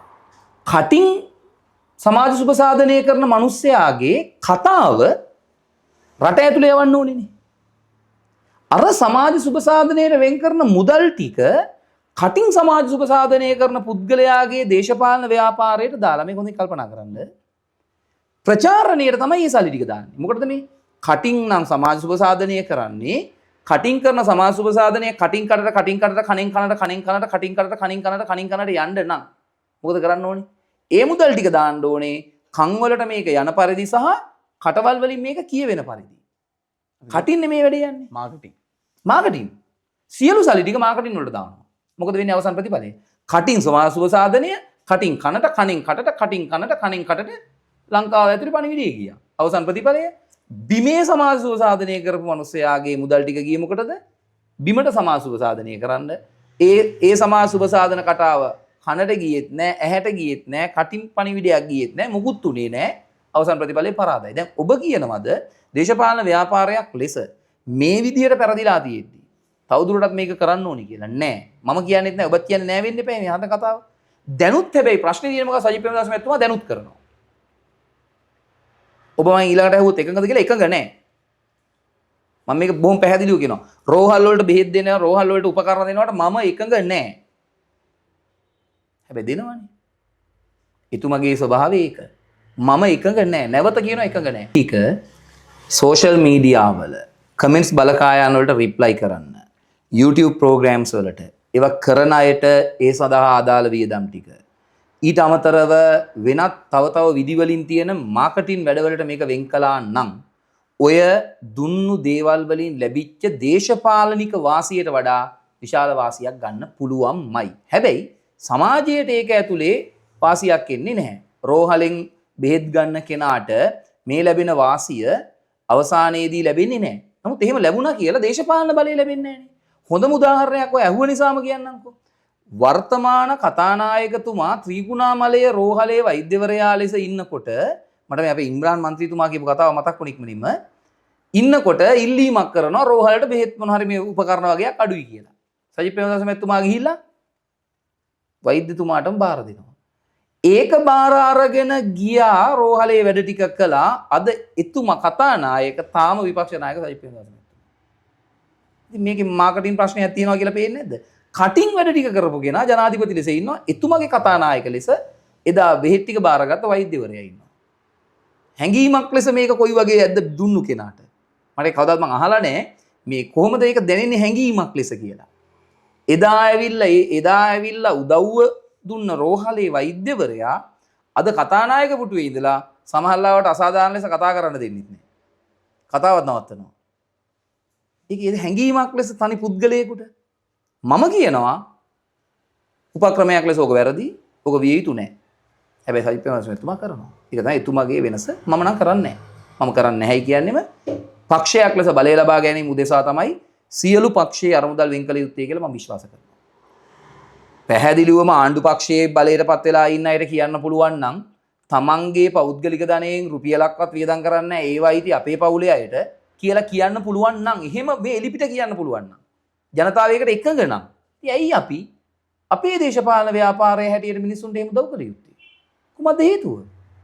ජනතාව අසරණ වෙච්ච වෙලාව උදව් කරන්න ඕනේ තමයි. ඒක මානුෂීයයි. හැබැයි එවැනි ජනතාවක් නෙමෙයිනේ අපේ රටේ ඉන්නේ. ජනතාවට එහෙම දේවල් අවශ්‍ය නැහැනේ. අවශ්‍ය නම් කටින් විතරක් වැඩ කරපු මිනිස්සුන්ට පාලන බලය ලබා දෙන්නේ නැහැනේ. ඔබ අහුව ප්‍රශ්නේ ඒකනේ. දේශපාලන උපක්‍රමයක් ලෙස ඕක වැරදි. ඒ නිසා මම නැවත ඔබට කියනවා ඔබ අහුව ප්‍රශ්නයක්. ඡන්දයට කලින් එහෙම කළා, දැන් කරන්නේ දැනුත් කරනවා. හැබැයි ඔහොම කළාට ඊළඟ පාරත් ඔය ප්‍රතිඵලයේ වෙනසක් වෙන්නේ නැහැ. හේතුව මේ ජනතාවට අවශ්‍ය කරන දේ හැර අපි දේශපාලන ව්‍යාපාර ඇතුලේ ඉන්න අය ඈත දැකලා මේ දේවල් කළා කියලා එහෙම වෙන්නේ නැහැ. එහෙනම් එහෙම වෙන්නේම නැහැ. ඔය දැන් ඇහුවට සවන්න මම තව ටිකක් ඕකට එකක් කියලා ඉවර කරන්නම්. 2019 දී මතකද සජිත් ප්‍රේමදාස මහත්මයා අපේක්ෂකයා ලෙස පාසල් දරු දැරියන්ට සනීප ආරක්ෂකතුවා දෙන්න ඕනේ කියලා දරුවන්ට නෙවෙයි සෝරි දැරියන්ට ඒක දැරියන්ට දෙන්න ඕනේ කියලා එකක් ගියානේ. ඒක හොඳයි හැබැයි ඔහොම තියන්න ඩිජිටල් අස්වාදීට වුණොත් ඔක කට් කරලා අරගනි ඈ. අරගෙන මං දරුවන්ටත් ෆෑඩ්ස් දෙන්න යනවා කියලා කියයි ඈ. හේතුව වචනයක් වරදින්න බෑ මේ රටේ විකෘති වෙලා තියෙන තත්ත්වය හැටියට. ඒක එහෙම තියන්න කට් කරන්න එපා. එතකොට මං ආසයි එකට ඩිජිටල් අස්වාදීන් එක තමයි මේ වෙලාවේ ප්‍රශ්නේ තියෙන්නේ. එතකොට දැරියන්ට පෑඩ්ස් දෙන්න ඕනේ කියලා කිව්වා. එදා ජනමතය ආවේ කොහමද? ඔව්. මතකයිනේ? ඔව්. 2025 දී ඒක දෙන්න පටන් ගත්තා. අඩුම තරමේ මේ ආණ්ඩුව ඒ රට ඇතුළට මේ මතවාදයේ මේ රට ඇතුළට මේ මතවාදයේ ගෙනාපු මිනිස්සුන්ට ස්තුතියි කියලා කිව්වද? නෑ. ජනතාව ඒක නිසා විහිළුවට පත් කළා සජිත් ප්‍රේමදාස මහත්මයාව. අවසානයේදී ලංකාවේ සැලකිය යුතු දැරියන් පිරිසක් මේ වෙද්දී ප්‍රතිලාභයේ භුක්ති විඳින්මින් ඉන්නවා. ඒ අවශ්‍යතාවයට අදාළව ඒක හොඳ දෙයක් ලෙස දකිනවා. හරිද? රටක නායකයෝ බිහිවිය යුත්තේ කුමක් සඳහාද? ප්‍රශ්නේ වුණාට පස්සේ, සිද්ධිය වුණාට පස්සේ ඒකට උත්තර හොයන්නද, සිදුවීමට පෙර උත්තර හොයන්නද? ඉතින් රටේ ජනතාව තෝරගන්නේ සිද්ධිය වුණාට පස්සේ කරන මිනිස්සුව නම් යමක් කිව්වට පස්සේ තව මට ඕන තව පොඩි කැලක කරනවා මම උකට යමක් කියනවා අවුරුදු 5කට කලින් පරක්කු වෙලා කරනවා. තව එකක් මම ඔය වගේ එකක් කියන්නම්. 2015 යහපාලන ආණ්ඩුව ආපු වෙලාවේ රනිල් වික්‍රමසිංහ මැතිතුමා කියනවා ඔන්ලයින් අධ්‍යාපනය ගැන. ටැබ් එක දෙන්න ඕනේ ළමයාට. Wi-Fi දෙන්න ඕනේ. අකිල විරාජ් මන්ත්‍රීතුමා උත්සාහ කරනවා වැඩි. කරගන්න බැරි වෙනවා. ලෝකේ තියෙන සිස්ටම් ගෙනල්ලා බලනවා Wi-Fi දෙන්න පුළුවන්ද කියලා හරින් ප්‍රනාන්දු ඇමතුමා. ඒගොල්ලෝ උත්සාහ කළා. අසාර්ථක වුණා. අවසානයේදී ඒක විහිළුවක් බවට පත් වුණාද නැද්ද එදා? විහිළුවක් බවට පත් වුණා. ටැබ් එක විහිළුවක් බවට පත් වුණා. Wi-Fi එක විහිළුවක් බවට පත් වුණා. ආණ්ඩුවේ මේ සමස්ත ක්‍රියාවලියම විහිළුවක් බවට පත් වුණා. ඊට අවුරුදු 10කට පස්සේ ලංකාව දැන් අධ්‍යාපනයේ තියෙන්නේ කොහොමද? 10ක් නෙවෙයි මම හිතන්නේ. ඊටත් අඩු ගානකින්. දැන් මම නැවත අහනවා ඔබින්. රටක නායකයෝ බිහි විය යුත්තේ කවර ආකාරයේ නායකයෝද? ඒ වර්ගයේ නායකයෝ නෙවෙයිද? ප්‍රශ්නේ එතකොට පේනවා නම් ලෝකෙ වෙන්නේ මෙහිම කියලා පේනවා නම් ජනතාව ඒකට ලෑස්ති නැත්තම් මොකද කරන්නේ? ජනතාව ලෑස්ති නැහැ කියලා ජනතාවට බයින්නද නැහැ. එහෙනම් මොකද කළ යුත්තේ? ජනතාවට මේ කතාව කියන්න ඕනේ. ප්‍රචාරණ. මේක කියන්න ඕනේ. බය නැතුව කියන්න ඕනේ. එකිනෙකාට මේ පණිවිඩය බෙදා හරින්න ඕනේ. ඒක තමයි මේ මොහොතේදී මම කරමින් ඉන්නේ. ඒ තමයි මගේ කාර්යභාරය ඔබෙන් ඇහුවා. ඇයි දේශපාලනයට ආවි කියලා. එක එක උත්තර මම හිමින් ලියාගෙන එනවා. හොඳයි. දැන් ප්‍රසාද් සිරිවර්ධන මන්ත්‍රීතුමා අපිට පාර්ලිමේන්තුව තුළ දකිද්දී ටිකක් සැරපරුස විදියට මම දැකලා තියෙනවා ටිකක් කතා කරද්දී කට වහන්න කියලා ඇඟිල්ල දික් කරලා මේ ගොඩක් තර්ජනාත්මක ස්වරූපෙන්ද මම දැක්ක කමෙන්ට් ඇතුලේ දාලා තියෙනවා. සමාජයේ මම අහන විදියට සමාජයෙන් අහන මේ ප්‍රශ්නයක් නේ ප්‍රසාද් මන්ත්‍රීතුමා ඇත්තටම මැරෙයිද ඡන්දියෙද? අපෝ නෑ පුල් වෙන වාලේ වචන කියනවා පුල් ආතල් එකේ ඉන්නේ නා වෙලා ඉන්න. දැන් මේ කැමරා ඕෆ් වුණාට පස්සේ සහ කැමරා නැති පරිසරයේ ඔයාලට හම්බෙන ඕන කෙනෙක්ගෙන් මං ගැන අහලා බලන්න මම පුල් ආතල් එකේ ඉන්න. එහෙම එකක්. එහෙම නැතුව ඔය මොකක්වත් නෑ. අඩුම තරමේ දැන් ඔය ඇහුවනේ එහෙම එකක්. JVP එකේ മന്ത്രിවරු එක්කවත් මට එහෙම ප්‍රශ්නයක් නෑ. ඒගොල්ලොත් දන්නවා ආණ්ඩු පක්ෂයේ ඉන්න ඔක්කොම මං hina වෙලා වීඩියෝවක් කරලා ඒ ඉන්න අය. එහෙම එකක් නෑ. හැබැයි දේශපාලනයේ මට විහිළුවක් නෙවෙයි. හේතුව මේ සිස්ටම් එක ඇතුලේ මේ සංවර්ධනයේ වෙමින් පවතින සිස්ටම් එක ඇතුළෙම සංවර්ධිත රටක ජීවත් විය යුතු විදිහට ජීවත් වුණු කෙනෙක් මම. නිසා මට මේ සිස්ටම් එක ඇතුලේ උඩට එන විදිහ කාගෙන්වත් ඉගෙන ගන්න උවමනාවක් නැහැ. මේක ඇතුළෙම එන විදිහ මම දන්නවා. හැබැයි රටේ බහුතර මහ ජනතාවකට එහෙම එන්න බෑ. එහෙමනම් දේශපාලනයේ විහිළුවක් විය යුතු නැහැ. දේශපාලනයේ ඇත්තටම පුල් සිරා. ඒ ඔබ අහපු ඕන එකක් එහෙම තමයි. ඒක තමයි හැටි විදිය. මේක විය යුතුමයි. ඊට වඩා දෙයක් නැහැ. ඔබ තර්ජනාත්මකව නම් ඔව්. වැඩේ වෙන්න ඕනෙමයි. සාමාන්‍ය පුරවැසියෙක් ලෙස ඒ පුල් සිරා ඉන්න පිසු නෑ මට. වැඩේදී ඉන්නවා. ආයි වැඩේ ඉවරනාට පස්සේ නැවත මම සාමාන්‍ය මිනිස්සෙක් විදිහට ඔයාලා වගේ මිනා වෙලා ඉන්නවා. හැබැයි දේශපාලනිකව මම එකක් කියනවා ඔබට. මේක යා යුතු ඒවා. මාත් එක්ක වැඩ කරද්දී ඒක ඒ විදිහට වෙන්න ඕනෙමයි. ආයි මයි තමයි. යා ඒකේ මෙහා ඒවා එහා ඒ මොකුත් නෑ. උනොත් හොඳයි නෑ වෙන්න ඕනෙමයි. එච්චරයි. තර්ජනාත්මකද? ඔව්. මොකටද මේ අපිට එච්චර කාලේ නෑ මල්ලි. මේ රට ගොඩ නැගා ගැනීමේ ක්‍රියාවලියේදී එහෙම ලොකු කාලයක් අපිට ඉතුරු වෙලා නෑ. ඊට පස්සේ මේක වෙන කෙනෙකුට මේ යෂ්ටිය බාර දෙන්න ඕනේ. මේ යෂ්ටිය නිකම්ම බාර දෙනවද? ලොකු ගේම් එකක් ගහලා කිටි කාලයක් තුල බාර දෙනවද කියන එක තමයි තියෙන්නේ. එහෙමනම් නැලවි ඉඳලා මේව කරන්න බෑ. මම කියවනේ මේ සිස්ටම් එකේ අවුල් සිස්ටම් එක ඇතුලේ මම උඩට ආපු විදිහක් තියෙනවානේ. ඒ ආවේ ওই ක්‍රමයට තමයි. විය යුතුමයි මොකක් හරි වැඩක්. රට ගොඩ නගා ගන්න නම් මම දේශපාලනයට ඇවිල්ලා තියෙන්නේ නම් මට අවශ්‍ය නැහැ විකෘති වෙච්ච සමාජයක් ඇතුලේ මම මොකටද ආවේ කියලා කියන්නේ. රට ගොඩ නගා ගැනීමට නම් මම ආවේ. ඒක කරන්න තියෙන එකම විදිහ තමයි ඒ විදිහට මේක විය යුතුමයි කියන තැන ඉඳලා කරන එක. ඒක දේශපාලන පක්ෂයේ ඇතුළටත් අදාළයි, එළියටත් අදාළයි, සමාජයටත් අදාළයි, පුරවැසියෙක් ලෙස ආතල් එකේ ඉන්නවා. ඔන්න ඒ ප්‍රශ්නෙටත් ඍජු හොඳ පිළිතුරක් ලැබුණා කියලා මම විශ්වාස කරනවා. කොහොමුණත් අපිට දැන් කතා කරන්න තියෙන කාරණාවට යොමු වෙන්න ගියොත් විපක්ෂයේ മന്ത്രിවරයෙක් විදියට සහ විපක්ෂ නායකතුමාගේ මාධ්‍ය ප්‍රකාශකතුමන් විදියට මම ඔබගෙන් අහනවා ආණ්ඩු පක්ෂයේ තිබෙන යම් යම් ගැටලු කාරණා කීපයක් පිළිබඳව. පළවෙනි ප්‍රශ්නේ විදියට ඇහුවොත් මෑත කාලයේදී අපිට දැක ගැනීමට හැකියාවක් ලැබුණා. එකක් තමයි නීතිය සැමට ක්‍රියාත්මක වෙනවා කියන කතාවක් සමාජයේ සමාජගත වෙලා තිබුණා. හැබැයි ඒක නිකන් පුස් වචනයක් වෙන්නට වැඩි කාලයක් ගියේ නැහැ. ඔබට දැක ගැනීමට හැකියාවක් තිබුණා මේ මෑත කාලයේදී සිද්ධ වුණා රියානතුරක් ඒ රියානතුරෙන් පසුව නීතිය ක්‍රියාත්මක වූ ආකාරය සහ ඉන් අනතුරුව මද්‍රව්‍ය වැටලීමක් සඳහා ගිය පොලිස් නිලධාරියෙක් පිළිබඳව සිදු වූ කාරණා පිළිබඳව සමාජය දැනුවා. එතකොට විපක්ෂයේ මන්ත්‍රීවරයෙක් විදියට ඔබතුමා දකින මතය කුමක්ද? ඒක වෙන විදිහකට කියමු. නීතිය anu පාලකයාගේ කැමැත්තයි. ඒක අපි වගේ පොඩි මිනිස්සුන්ට අයිති එකක් නෙවෙයි. ඒක පාලකයාගේ කැමැත්ත. වෙනස් කරන්න ඕනේ නැද්ද? එහෙම අහපු මිනිහා තමයි මේ රටේ නායකයා වෙලා ඔය විදිහට නීතියට උඩින් තමන්ගේ ආණ්ඩුවේ මිනිස්සු පවත්වාගෙන යන්න උත්සාහ කරන්නේ. නැවත මම කියනවා කටින් පාලන බලය ලබා ගැනීම සහ යථාර්ථවාදීව පාලන බලය ලබා ගැනීම අතර තියෙන වෙනස ඕක තමයි. වෙන දේශපාලන ව්‍යාපාරයක් මේක කිරීම එවකට තිබුණු සිස්ටම් එක ඇතුලේ මාර නෝමල්. මාර නෝමල් තිබුණේ. ජනතාව මේකට එරෙහි වුණා. ජනතාව මේකට විරුද්ධ වුණා. ජනතාව මේකට විරුද්ධ වීම අවසාන මැතිවරණයේදී මැතිවරණ ප්‍රතිඵලය තුලින් පෙන්눔 කළා. හරි? ඔබ ඇහුවේ മന്ത്രിවරු දෙන්නෙක් සම්බන්ධ සිද්ධියක්. ඒක එපා. ඒක පැත්තකින් තියමු මම ඊකට ඒකට එන්නම්. මේ සතියේ මම දැක්කා පුත්තලමේ පාරක් හදන්න මේ බොරළු පාරක ලොරි අරගෙන යනවා බොරළු කපලා. ඒ මිනිස්සු තමන්ගේ පාර කැඩෙන එකට සහ තමන්ගේ පාර හදන්න නැතුව මේ පාර දිගේ වෙන පාරක් හදන්න බොරළු ගෙන යාමට විරුද්ධව තමන්ගේ අදහස ඉදිරිපත් කළා. සාධාරණයිනේ. මේක තව ටිකක් වඩා තව මේක සාධාරණ වෙන විදිය මම කියන්නම්. සිද්ධිය මේක ඉවර කරලා සාධාරණ විදිය කියන්නම්. ඊට පස්සේ ඔන්න ඉදිරිපත් කළා. ඒ වෙලාවේ කවුද ආවේ මේ ප්‍රශ්නය සාකච්ඡා කරන්න? ඒ ප්‍රදේශයේ ප්‍රාදේශ සභා മന്ത്രിවරියගේ සැමියා. මොකද්ද මේ සිස්ටම් එක ඇතුලේ മന്ത്രിවරියගේ සැමියාට තියෙන අයිතිය?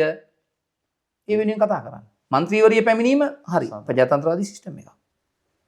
ඉංජිනේරුවා පැමිණීම හරි. හරිනේ.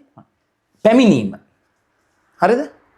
ඊට පස්සේ ඇවිල්ලා තමන්ගේ ගේ ඉස්සරහට අරහෙන් කොහෙන් හරි ඈතින් පුද්ගලයෙක් ඇවිල්ලා තමන්ගේ විරෝධතාවය ඉදිරිපත් කරපු කාන්තාවත් එක්ක ප්‍රශ්නයක් ඇති කරගත්තා. බයින් බස්සීමක් ඇති.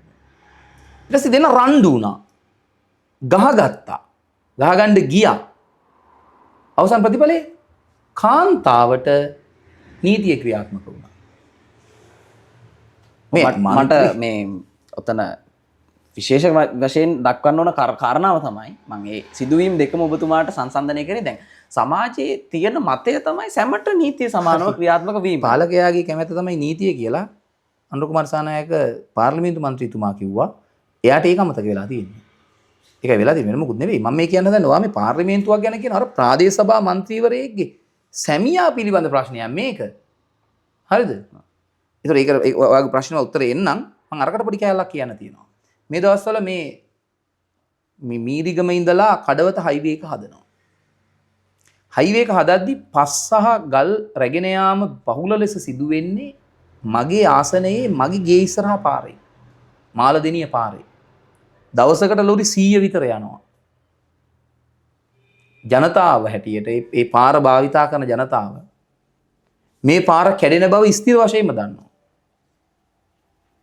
එතකොට ඒ පාරට පස් ගෙනියන ඒ පාරට කළුගල් ගෙනියන කම්පැනි එකට හෝ ඒ අයට තියෙනවා නේද වගකීමක් අවසානයේදී මේ පාර හදලා දෙන්න.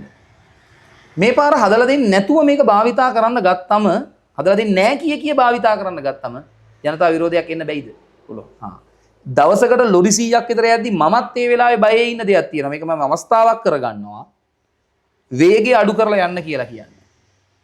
හේතුව මපේගේ තියෙන පාරේ මිනිස්සෙක් යට වෙනවා දකින්න මට කිසිදු උමනාවක් නැහැ. ලොරි වේගයෙන් යනවා හේතුව ඊළඟ ලෝඩ් එක ගේන්න. හරිද? එකවර ලොරි යනවා 3-4 එක ළඟ.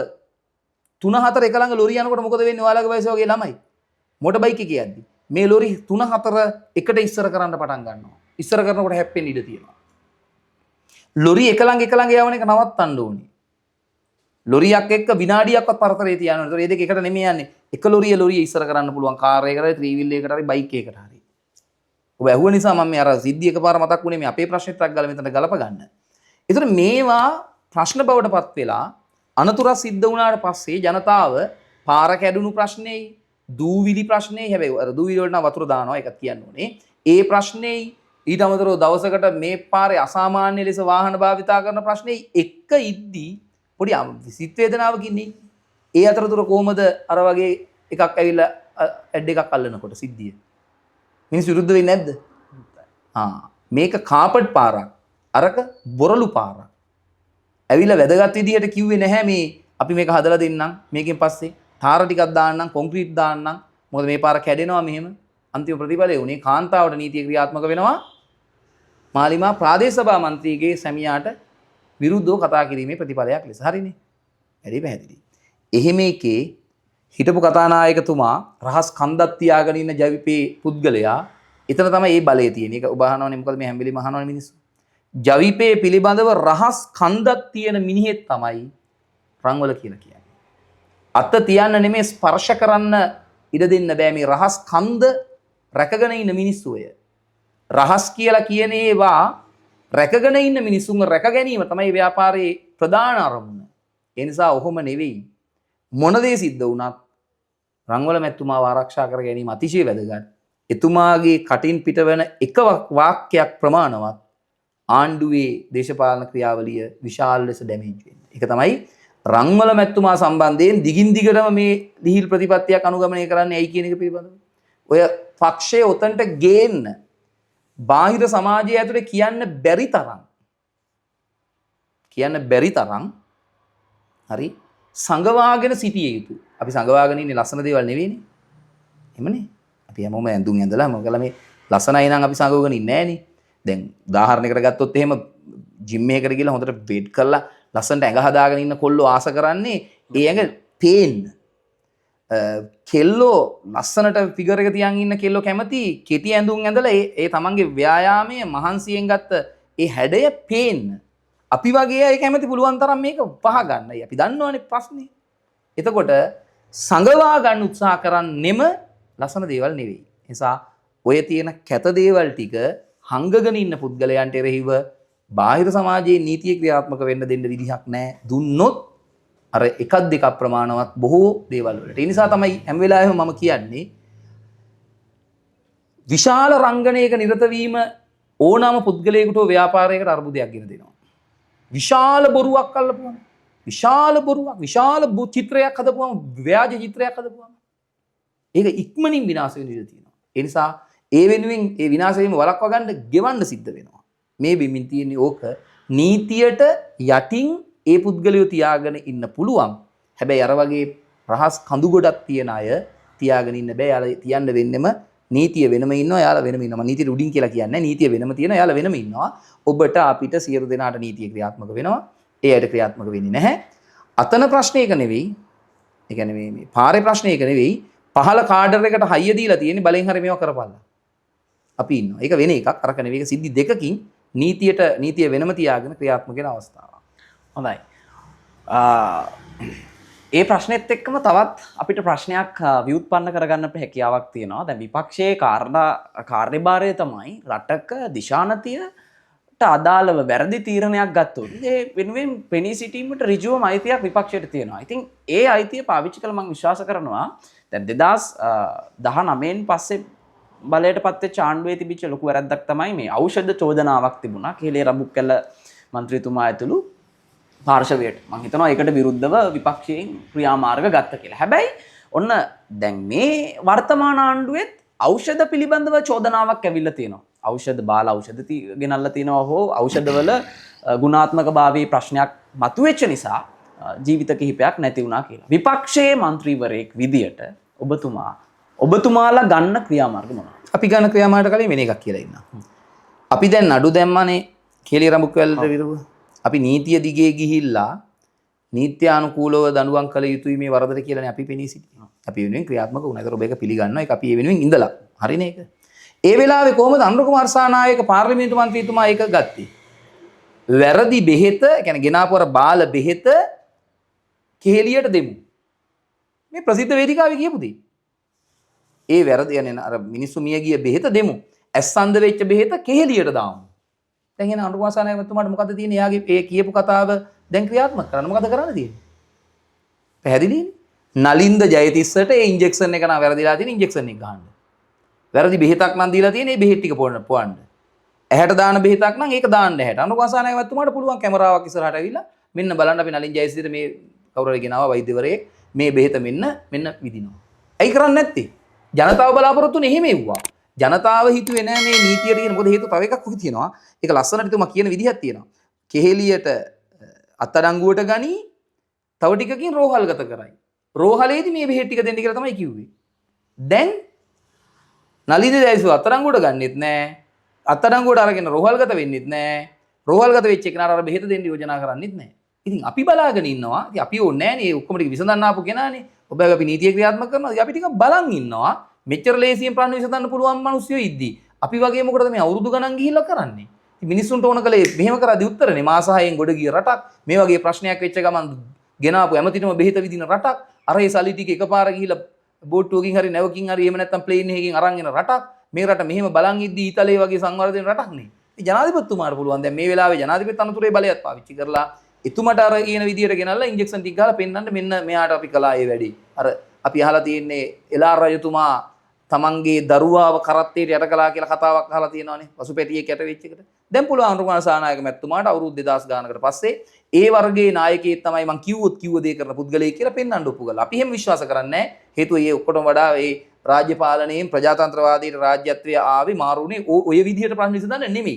ජනතාවට ඕන කළේ ওই ක්‍රමයට ප්‍රශ්න විසඳන්න. ඉතින් ජනතාව ඒ ක්‍රමයට නායකයාගෙන් ප්‍රශ්න විසඳ ගන්නකම් අපි ටිකක් බලාගෙන ඉමු. මුනේ නැත්තම් අපිට පුළුවන් අපේ ක්‍රමයට යන්න. අපේ ක්‍රමෙ ඉච්චර අර එහෙම වේගවත් නැහැ. නඩුවකට ගිහිල්ලා උසාවියෙන් ඇවිල්ලා එහෙමනේ යන්නේ. තාම කේලියගේ නඩුව තාම යනවනේ. ඒක තමයි අපි කියන ක්‍රමය. ඉතින් අපි බලන්නේ මේ අවස්ථාව දීලා. ජනතාව බලාපොරොත්තු වෙච්ච ෂණික උත්තර ටික ජනාධිපතිතුමා දෙයිද කියලා. ඉන්ජෙක්ෂන් එක ගන්න දවස් ඉල්ලීමක් කරනවා. මේවා කියපුවම මේවා බලලා හිත රිදිලා අපිට ඉන්ජෙක්ෂන් ගහන්න ඉන්න එපා. අපි ඇවිල්ලා ප්‍රජාතන්ත්‍රවාදයේ ඇතුළේ ප්‍රජාතන්ත්‍රවාදයේ විශ්වාස කරනවා. ප්‍රජාතන්ත්‍රවාදීව තමයි අපි ඊළඟ වතාවේ පාලන බලය ගත්තත් ගන්න. ඒක තමයි අපේ ක්‍රමය. අපි ඔය කියන ක්‍රමයට නෙවෙයි නිසා ජනාධිපතිතුමාගේ වක්කීම තමයි අපේ ජීවිත රැකලා දෙන එක. එකපාරටම කාඩර් එකට කේන්ති ගිහිල්ලා අර වගේ ඇවිල්ලා ගහන්න හරි පිහියකින් අයින්න හරි එහෙම නැත්නම් වෙන මොකක් හරි එකක් කරන්න හරි ඔය ගෙන අප ඉන්ජෙක්ෂන් එකක් අපිට ගහන්න හරි වගේ යෝජනා කරන්න ඉඩ තියෙනවානේ. මොකද අර කමෙන්ට්ස් වල එහෙම තියෙනවා. නිවන් සුව කියලා තියෙනවා, මරපන් කියලා කියනවා, මුං සාපයක් කියලා කියනවා අපිට කියනවා. අර ඩිජිටල් ත්‍රස්තවාදීන් ටික. ඒකෙන් සතුටු වෙන දේශපාලන ව්‍යාපාරයක නායකයටත් හිතෙන්න පටන් ගත්තොත් එහෙම මුට ඉන්ජෙක්ෂන් එකක් දෙන්න ඕනේ කියලා මට බයයි නේකට. ඒ නිසා මම ජනාධිපතිතුමාගෙන් ඉල්ලීමක් කරනවා මේ කතාව අහගෙන ඉන්න. මේ කියන්නේ ඔබේ කතාව. අපිට ඉන්ජෙක්ෂන් දෙන්න මුකුත් ඕනේ නැහැ. ඔබ ඔබේ කියපු වැඩ ටික කරන්න. අපි ඒක දිහා බලාගෙන ඉන්නවා. අපි ඊළඟ ප්‍රශ්නයට එන්නම්. මම හිතනවා මම මේක ගුරුවරයෙක් විදියට ප්‍රසාද් සිරිවර්ධන මන්ත්‍රීතුමාගෙන් අහන්නම්. ප්‍රසාද් සර්ගෙන් අහනවා කියලා මේ ප්‍රශ්නේ මම හිතලා අහන්නම්. දැන් මේ ආණ්ඩුව අයවැය ලේඛනය ඉදිරිපත් කරාට පස්සේ අධ්‍යාපන ප්‍රතිසංස්කරණ වලට ලොකු මුදලක් වෙන් කරනවා කියලා කිව්වා. සහ ඒ වගේම තමයි මේ ආණ්ඩුවපත් වුණාට පස්සේ තිබිච්ච ලොකුම කාරණාව තමයි අධ්‍යාපනයේ ලොකු වෙනසක් සිද්ධ කරනවා කියලා කිව්වා. මේ කරපු අධ්‍යාපන ප්‍රතිසංස්කරණය සහ මේ පහුගිය දවස්වල කරපු අධ්‍යාපන ප්‍රතිසංස්කරණය සහ ඒ වෙනුවෙන් වැය කරපු අපි අයවැයෙන් වෙන් කරපු මුදල පිළිබඳව ගුරුවරයෙක් විදියට ඔබතුමා මොකද හිතන්නේ? අධ්‍යාපනය පිළිබඳව මේ ආණ්ඩුව දරන මතය සම්පූර්ණයෙන්ම වැරදි. මම පාර්ලිමේන්තුවේ අයවැය විවාදයේදී කිව්වා මේක විසඳන්න පුළුවන් විදිහ තියෙන්නේ අග්‍රාමාත්‍ය ධූරය දරන පුද්ගලයාව අග්‍රාමාත්‍ය ධූරයේ තියාගන්න. ඒකේ ප්‍රශ්නයක් නැහැ. ඒ මිනිස්යාගෙන් අධ්‍යාපන අමාත්‍යාංශය අයින් කරන්න කියලා. මේක යාට කරන්න බෑ. අග්‍රාමාත්‍ය ධූරය පිළිබඳව ප්‍රශ්නයක් මට කොහෙවත් නැහැ. මට ඒක ප්‍රශ්නයක් නැහැ. අධ්‍යාපන අමාත්‍යාංශය වෙන කවුරු හරි දන්න කෙනෙකුට බාර දෙන්න. තමන්ගේ මනසේ තියෙන විකාර රූපී අදහස් වලට මේ රටේ අධ්‍යාපනය බිලිදෙන එක ආණ්ඩුව නවත්තන්න ඕනේ. ඇත්ත අපේ රටේ අධ්‍යාපනය පිළිබඳ ප්‍රශ්නයක් තියෙනවා. ඒක නැහැයි කියලා කියන්නේ පසුගිය ආණ්ඩු විසින් ගත්ත ක්‍රියාමාර්ග කිසිවක් මේ අධ්‍යාපනය වෙනුවෙන් පිම්මක් පයින්නේව උනේ නැහැ. පිම්මක් පයින්නේව උනේ නැහැ. හැබැයි මම එක දෙයක් කියනවා. මම විශේෂයෙන්ම ඔය පසුගිය පාලන කාල සීමාවල ලංකාවේ ජනප්‍රියම කාල සීමාව තමයි ඔබේ වයසට අදාළව මහින්ද රාජපක්ෂ මැතිතුමාගේ පාලන කාල සීමාව. වැරදි අඩුපාඩු ඕනනම් මට ඒවත් කීයකි ගොඩක් අතීතයත් එක්ක මට ඉඳලා වැඩක් නැහැ. යුද්ධය ඉවර කිරීම වෙනුවෙන් ගත්ත ක්‍රියාමාර්ගය මාරයි. වට්ටයිනේ. ඒක හැමෝම දන්න එකනේ. වෙන එකක් කියන්නද? තාක්ෂණ විෂය අධ්‍යාපනය ඇතුළට ගේන්න ආණ්ඩුව ගත්ත තීරණය මාරයි. ඒක වැඩ. ඒක මැත්ස් කියලා එකක් තිබුණා, බයෝ කියලා සෙක්ෂන් තියෙනවා වෙන වෙනම, කොමර්ස් තියෙනවා, ආර්ට්ස් තියෙනවා, තව එකක් ගෙනල්ලා දෙනවා. ඒක මාරයි. වැඩක් කෙලින්ම. ඒක ඇතුලේ ඊළඟට මොකක්වත් ප්‍රතිසංස්කරණයක් නොකිරීම ඊට වඩා මාරයි. ගෙන ඒම මරුනේ. ඊට පස්සේ ඒක ගෙනාවට පස්සේ බලන්න එපා තව ප්‍රශ්න ටික මොනවාද කියලා. ඊළඟ වැඩේ කරන්නේ නැති එක තමයි මාරයි කියන්නේ. ඔතන තමයි මේක විසඳ ගන්න තියෙන තැන තියෙන්නේ. අධ්‍යාපන ප්‍රතිසංස්කරණ පිළිබඳ අදහසනේ අහන්නේ. අධ්‍යාපනය කියන්නේ මොකක්ද? මම මේක මීට කලින් මම කවුරුත් උඹ ළඟදී ඇහුවෙත් නැහැ. මේක මම මුල්ම වතාවට මේ විදිහට මේක කියන අරක කිව්වෙත් පළවෙනි වතාවට තාක්ෂණ විදිය ගැන. අධ්‍යාපනය කියලා කියන්නේ මොකද්ද? මිනිස්සුන්ට ජීවත් වීම උදෙසා සමාජයට ආවට පස්සේ මිනිසුන් බවට, ළමයා පුරවැසියෙක් බවට පත් වෙලා මිනිසෙක් බවට පත් වෙලා ආවට පස්සේ ඒ සමාජයට ජීවත් වීම උදෙසා ලබා දෙන කුසලතාවයක්. හරිද? කුසලතාවයක් නේ. මම මෙතනින් උදාහරණයකට ගන්නම්. දැන් මෙතන ඉන්නවා මේ වැඩසටහන කරන්නව තව 3 දෙනෙක්.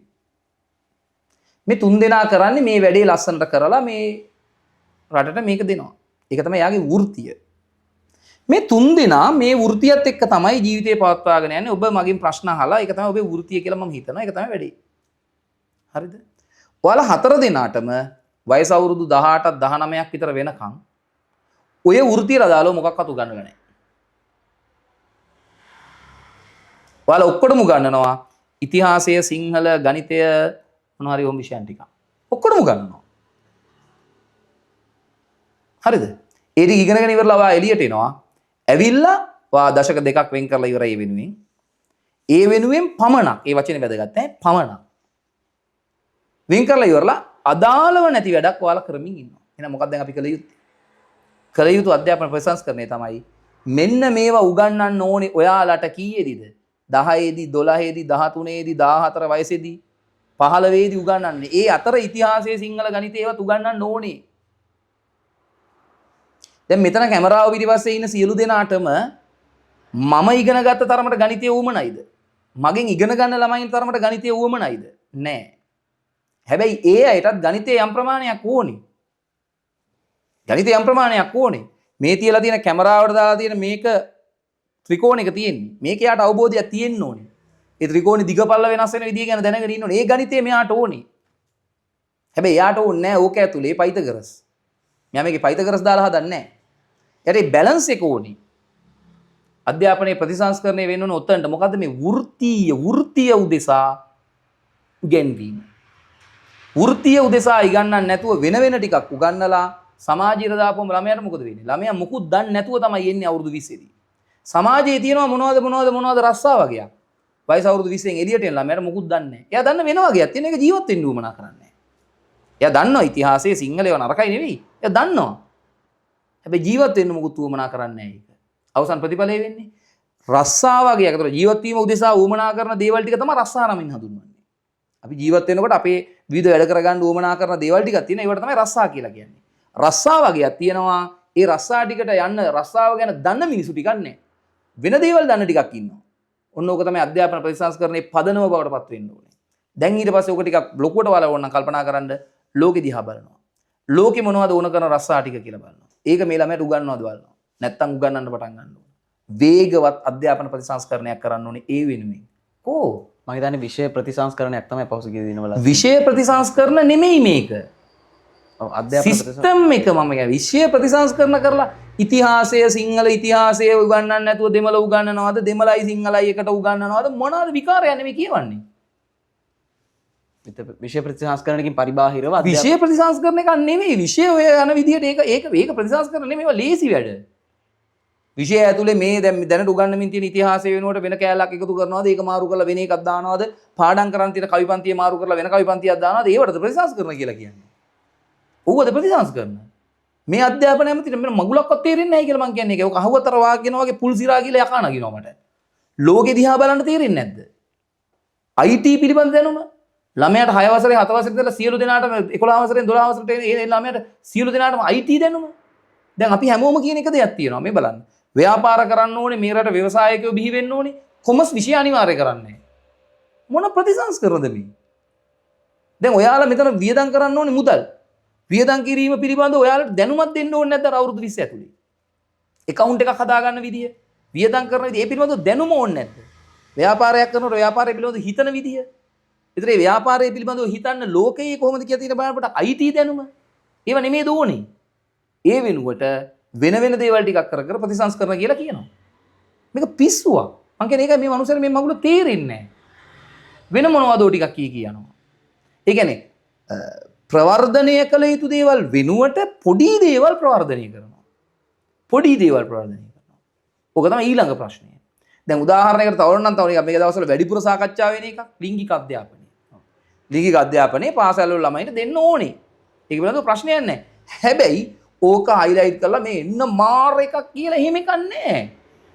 විද්‍යාව ටීචර් ඔය ටික කියලා විද්‍යාව සර්ට ඔය ටික කියලා මොනවා හරි මේ විෂයකට අදාළව වෛද්‍යවරු ටිකක් ගෙනල්ලා ඔය ලිංගික අධ්‍යාපනයේ වෛද්‍ය කණ්ඩායමක් දාලා දේශන විදියට පවත්වලා මේක මේ අපි දන්න කාරණානේ මේක මේ මාස ගණන් අවුරුදු ගණන් උගන්නන්න තියෙන දෙයක් ඈ. ඔය ටික කියලා දෙන්න.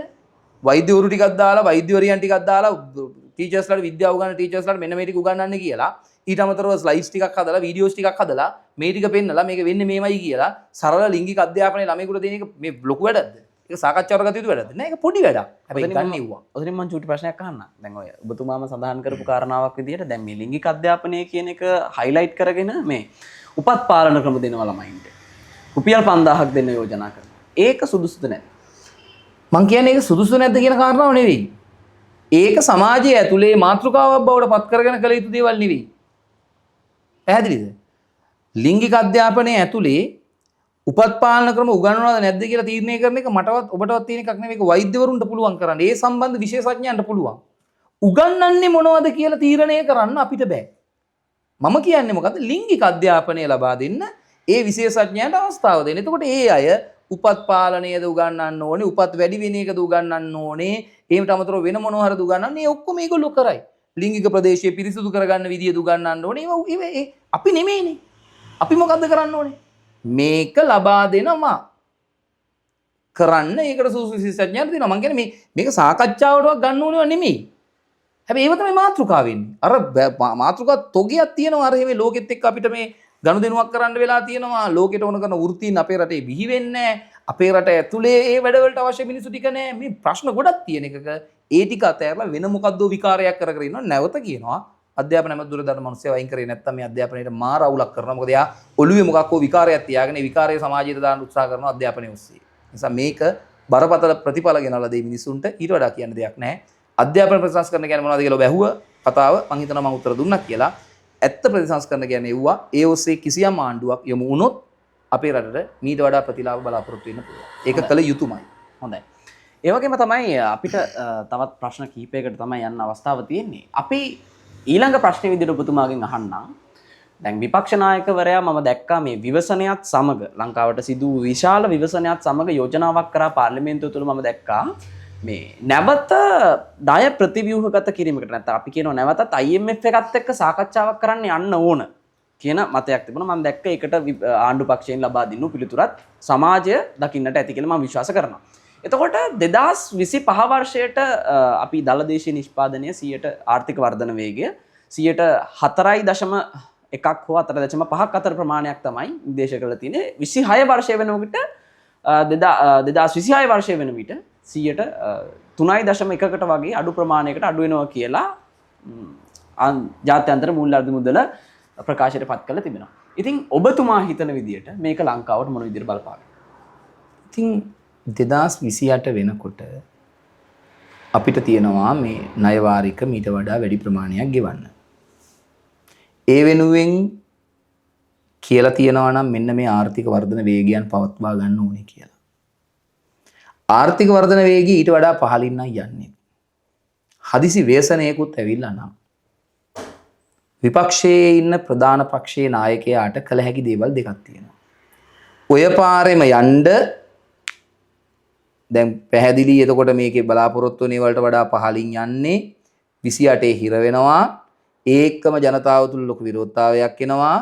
ඒන විරෝධතාවයේ ප්‍රතිඵලයක් ලෙස පාලන බලය අපිට ලබා ගන්න පුළුවන් කියලා හිතලා ඒ ඔස්සේ කටයුතු කරන්න. මේ අවුල තව අවුල් කරවන්න පුළුවන්. තව අවුල් කරන්න පුළුවන්. ඩොලර් එවන්න එපා. පුළුවන් ඇවුල් කරන්න. විදේශ ආයෝජන එවන්න එපා. එන්න එපා. පුළුවන් ඇවුල් කරන්න. රටවල් වලට ආධාර කරන්න එපා. පුළුවන්. රටක නායකයෙක් කවුරු හරි විදේශ කටයුතු ඇමති හරි කවුරු හරි ආපුවාම විරෝධතා පෙළපාලි කරවන්න පුළුවන් කරන්න. ඊට අමතරව ඒ වෙනුවෙන් තව විවිධ ක්‍රියාමාර්ග සමාජය අවුල් කරවන්න ඉන්දියාව කියන්නේ අපේ හතුරෙක්. ඇමරිකාව කියන්නේ ත්‍රස්තවාදියෙක් අපිත් එක්ක බැලුවොත් එහෙම අපි තරම් හොඳ නැහැ. උන් ඉන්නේ අපේ රටේ මේක උස්සයි යන්න, රට දෙකට කඩන්න. එහෙම නැත්නම් මොකක් හරි වරායක් බාර ගන්න පුළුවන් නේ. විපක්ෂයට කරන්න පුළුවන් නේ. එහෙම කරපු විපක්ෂ තිබුණානේ. හරිනේ. එතකොට ඒක වෙනුවට විපක්ෂ නායකවරයා කරනවා 2028 මෙහෙම ප්‍රශ්නයක් තියෙනවා. ඔක දැන් සාකච්ඡා කරන්න ඕනේ. කරලා එකඟතාවයට මේ විනාශ කරගන්න කියලා යෝජනා කරා. කරපුවම රටේ නායකයා ඇවිල්ලා මොකද්ද කියන්නේ? රටේ නායකයාගේ උත්තරෙන්ම තමයි ප්‍රශ්නේ පටන් ගන්නෙ. හරිද? එයා කියනවා ප්ලීස් එපා. හරිද? එතනින් පටන් ගන්න. හරිද? ඒක මේ සභානායකතුමයි විපක්ෂ නායකතුමයි අතර තියෙන ගිවිසුමක් කියලා හිතුවද එහෙම වෙනස් කරන්න? එහෙමනේ කිව්වේ. දැන් බලන්න කල්පනා කරලා එතනම එහෙම බැරි හින්දා නේද මේක කල් තියා පටන් ගන්න ඕනේ සාකච්ඡාව. එහෙම මෙහෙම කරද්දී ගිවිසුම් වෙනස් කරලා කරන්න බැරි හින්දා නේද මේ සාකච්ඡා මේ එහා මෙහා යන ඒවා ඒගොල්ලෝ බෑ කියනවා අපි බෑ කියනවා ඒගොල්ලෝ හා කියනවා අපි බෑ කියනවා. ඔය සාකච්ඡා කියන්නේ ඔහොම ඒවා නෙමෙයි. ඒ වලට මාස ගණන් ඇදෙනවා නේද? ඇදෙන හින්දා නේද ඉක්මනින් සාකච්ඡා පටන් අරන් අපි පොඩ්ඩක් අමාරුයි වැටෙමින් ඉන්නේ. අපි බලාපොරොත්තු නොවුණු විදිහට මෙහෙම ප්‍රශ්නයක් ආවා. ඒ නිසා අපිට යම් සහනයක් අවශ්‍යයි. අපි හිතපු විදිහට ගෙවන්න බැරි වෙයි කියලා කල්තියා සාකච්ඡාව පටන් ගන්න ඕනේ කියන එක නේද අනුර කුමාර සානායක ජනාධිපතිවරයාගේ අර විහිළු කතාවෙන් පේන්නේ ජෝකර් කෙනෙක් වගේ වෙලා නටපු කතාවෙන් පේන්නේ. එහෙම විපක්ෂ නායකවරයා සහ සභා නායකවරයා අතර තියෙන සාකච්ඡාවක් නම් ඔව් ඕනේ නැහැ තමයි. 28 ජනවාරි මාසේ නම් ගෙවන්න තියෙන්නේ 27 දෙසැම්බර් 31 ගිහිලා කතා කරනවා ඕනේ නැහැ නේ. පහුදායි නම් ගෙවන්න විදියක් නැහැ අපි මෙහෙම කරයි යන්නම්. හරිනේ. එහෙම නැති හින්දා නේද අවුරුද්දක් දෙකක් අරගෙන මේක සාකච්ඡා කරලා අපිට දැන් 20 අපි දැන් ඉන්නේ 26 මේ ව්‍යසනයත් එක්ක අපි වැටෙනවා.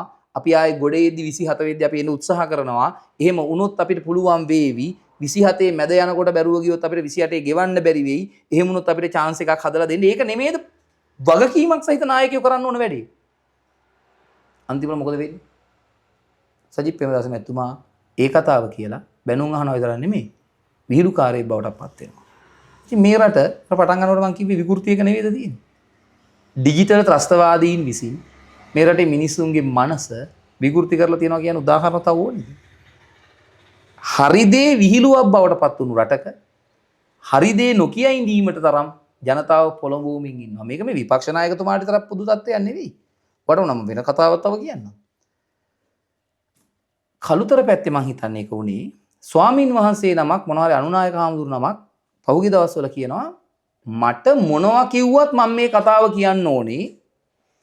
අපේ මහානායක හාමුදුරුව මුණ ගැහෙන්න තවම රාජ්‍ය නායකයා ආවේ නැහැ කියලා. මට ඕනේ ඉතින් දෙවෙනි කෑල්ල නෙමෙයි පළවෙනි කෑල්ල. සංඝ සමාජය ඇතුලේ හාමුදුරුවරුත් දන්නවා. හාමුදුරුවරුත් බියෙන් ඉන්නේ යම්කිසි උපදේශයක් දෙන්න. ඇයි බය?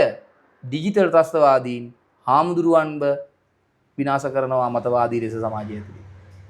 අංගලේ පළවෙනි කෑල්ල මම එතන අරගත්තේ. මට මොනවා කිව්වත් කමන්නේ මම මේක කියන්න ඕනේ.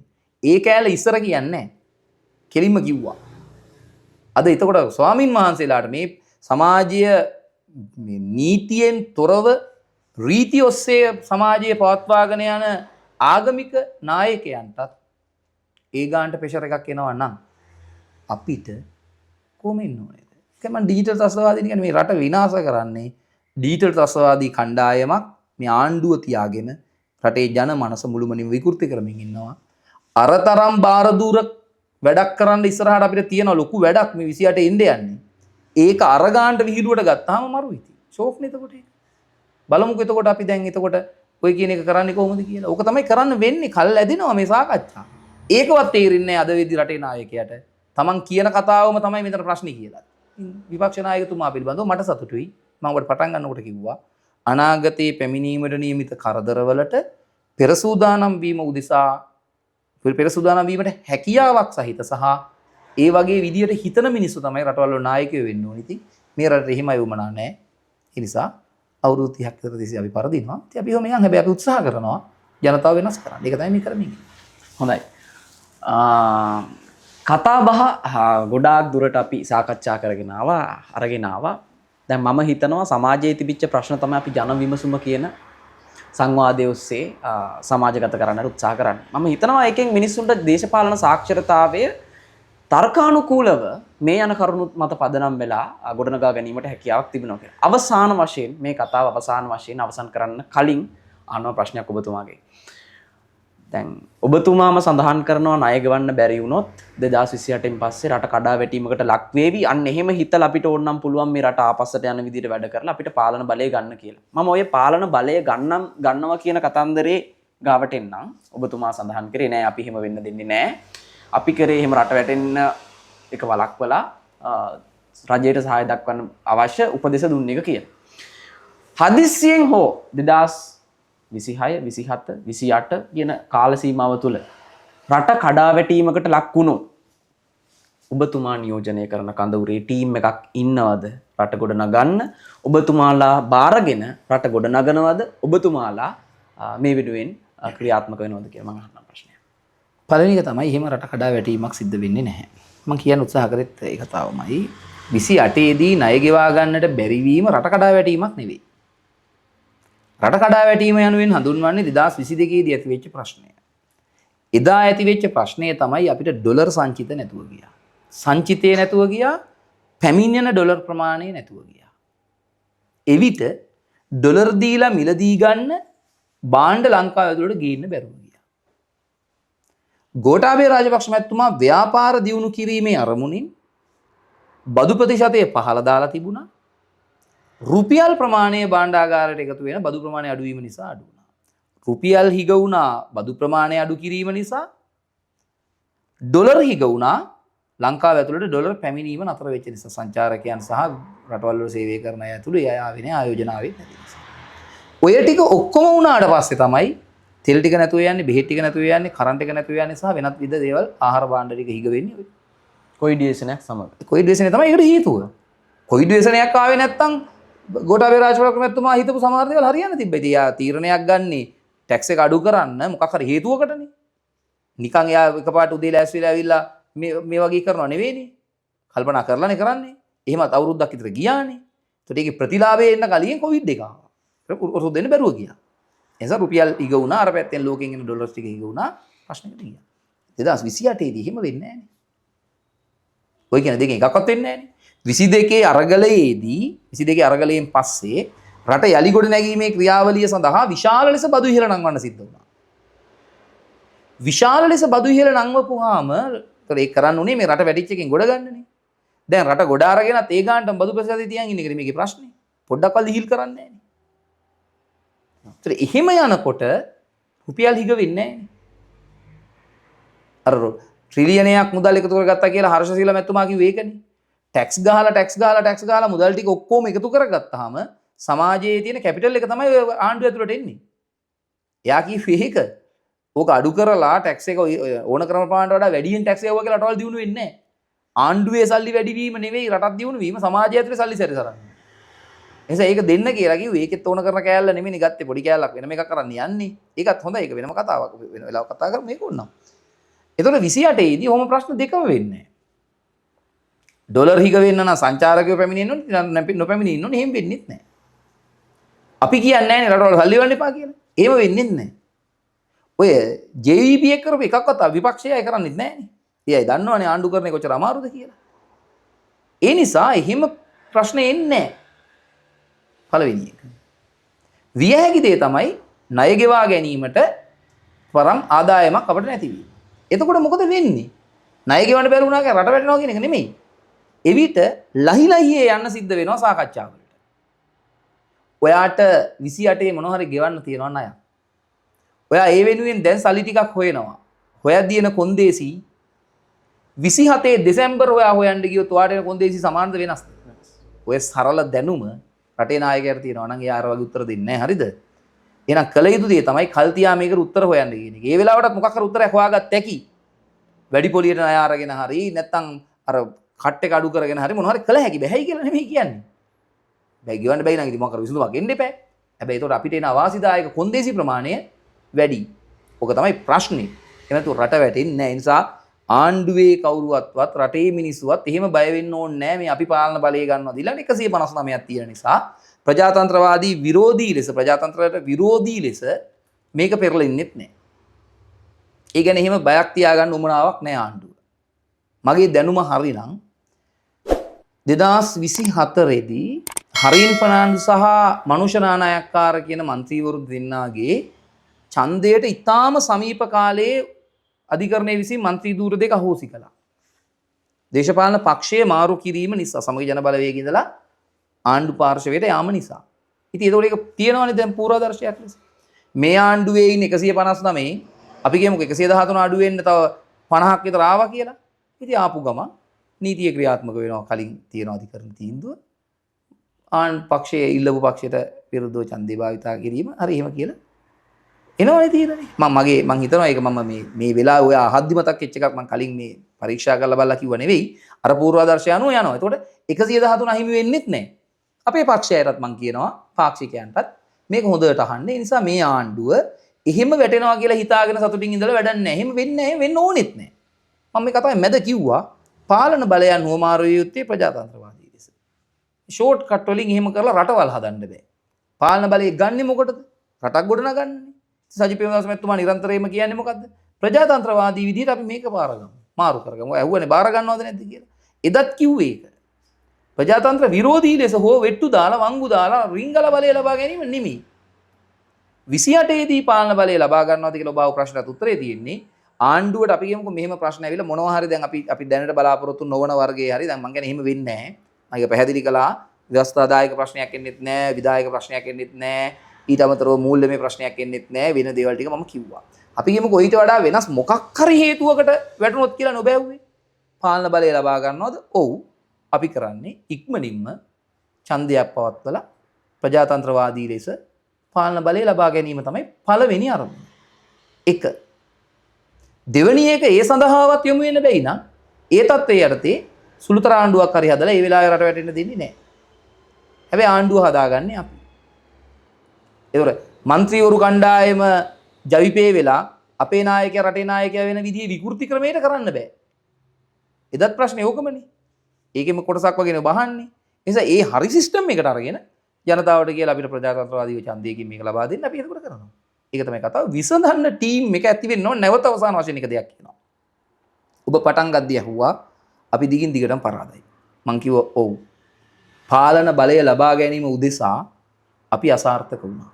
මං කනගාටු වෙන වැදගත් වැඩියම කනගාටු වෙන කොටස මම කියන්නම්. වැඩේ කරගෙන යන්න දක්ෂ මිනිස්සු සෙට් එකක් ඉන්නවා අපේ. ආණ්ඩුවකින් රටක් දියුණු කරන්න දන්න පට්ට සෙට් එකක් ඉන්නවා. නැත්තේ කවුද? පාලන බලය ලබා ගැනීම උදෙසා දක්ෂ කණ්ඩායමක් වුණා. මේක කණ්ඩායම් දෙකක්. වැරදිට වටහා ගන්න උවමනාවක් නැහැ. මාකටිං වලට ටීම් එකක් මාකටිං ඇතුළත් තව තියෙනවා. මාකටිං තරම් නෙවෙයි. තව තියෙනවා. ආණ්ඩුවක් ලබා ගැනීමට දරන උත්සාහය වෙනුවෙන් වැඩ කරන්න කණ්ඩායම් වුමනයි සහ උපක්‍රම සහ වැඩ වගේක් තියෙනවා. ලබාගත් පාලන බලය පවත්වාගෙන යන්න තව අවසාන කළොත් මේ ආණ්ඩුව පාලන බලය ලබා ගැනීම උදෙසා කරපු වැඩේ සාර්ථකයිනේ. අසාර්ථක වෙන්නේ දැන් මේ විවිධ තව තියෙන ජනතාවට මේ තේරෙමි පවතින්නේ මොකද්ද මේ? පවත්වාගෙන යාම. ඒක දෙකක්. ඒක පැහැදිලිවම දෙකක්. පාලන බලය ලබා ගැනීම උදෙසා වැඩ කරන කණ්ඩායම තමයි සාමාන්‍යයෙන් අපේ පක්ෂය කියන්නේ කොටන් අදිනාලි. පාලන බලය ගත්තට පස්සේ පවත්වාගෙන යන්නේ පෙරහැරේ යනාලි. ඕකත් අපේ පක්ෂයේ පරාජයට පත් වෙන්න එක හේතුවක්. ඒ කියන්නේ සමහරු හිතනවා කොටන් අදිනාලියම පෙරහැරේ යන්නත් ඕනි කියලා. කොටන් අදිනාලිත් පෙරහැරේ යනවා යන්නේ නෙමෙයි.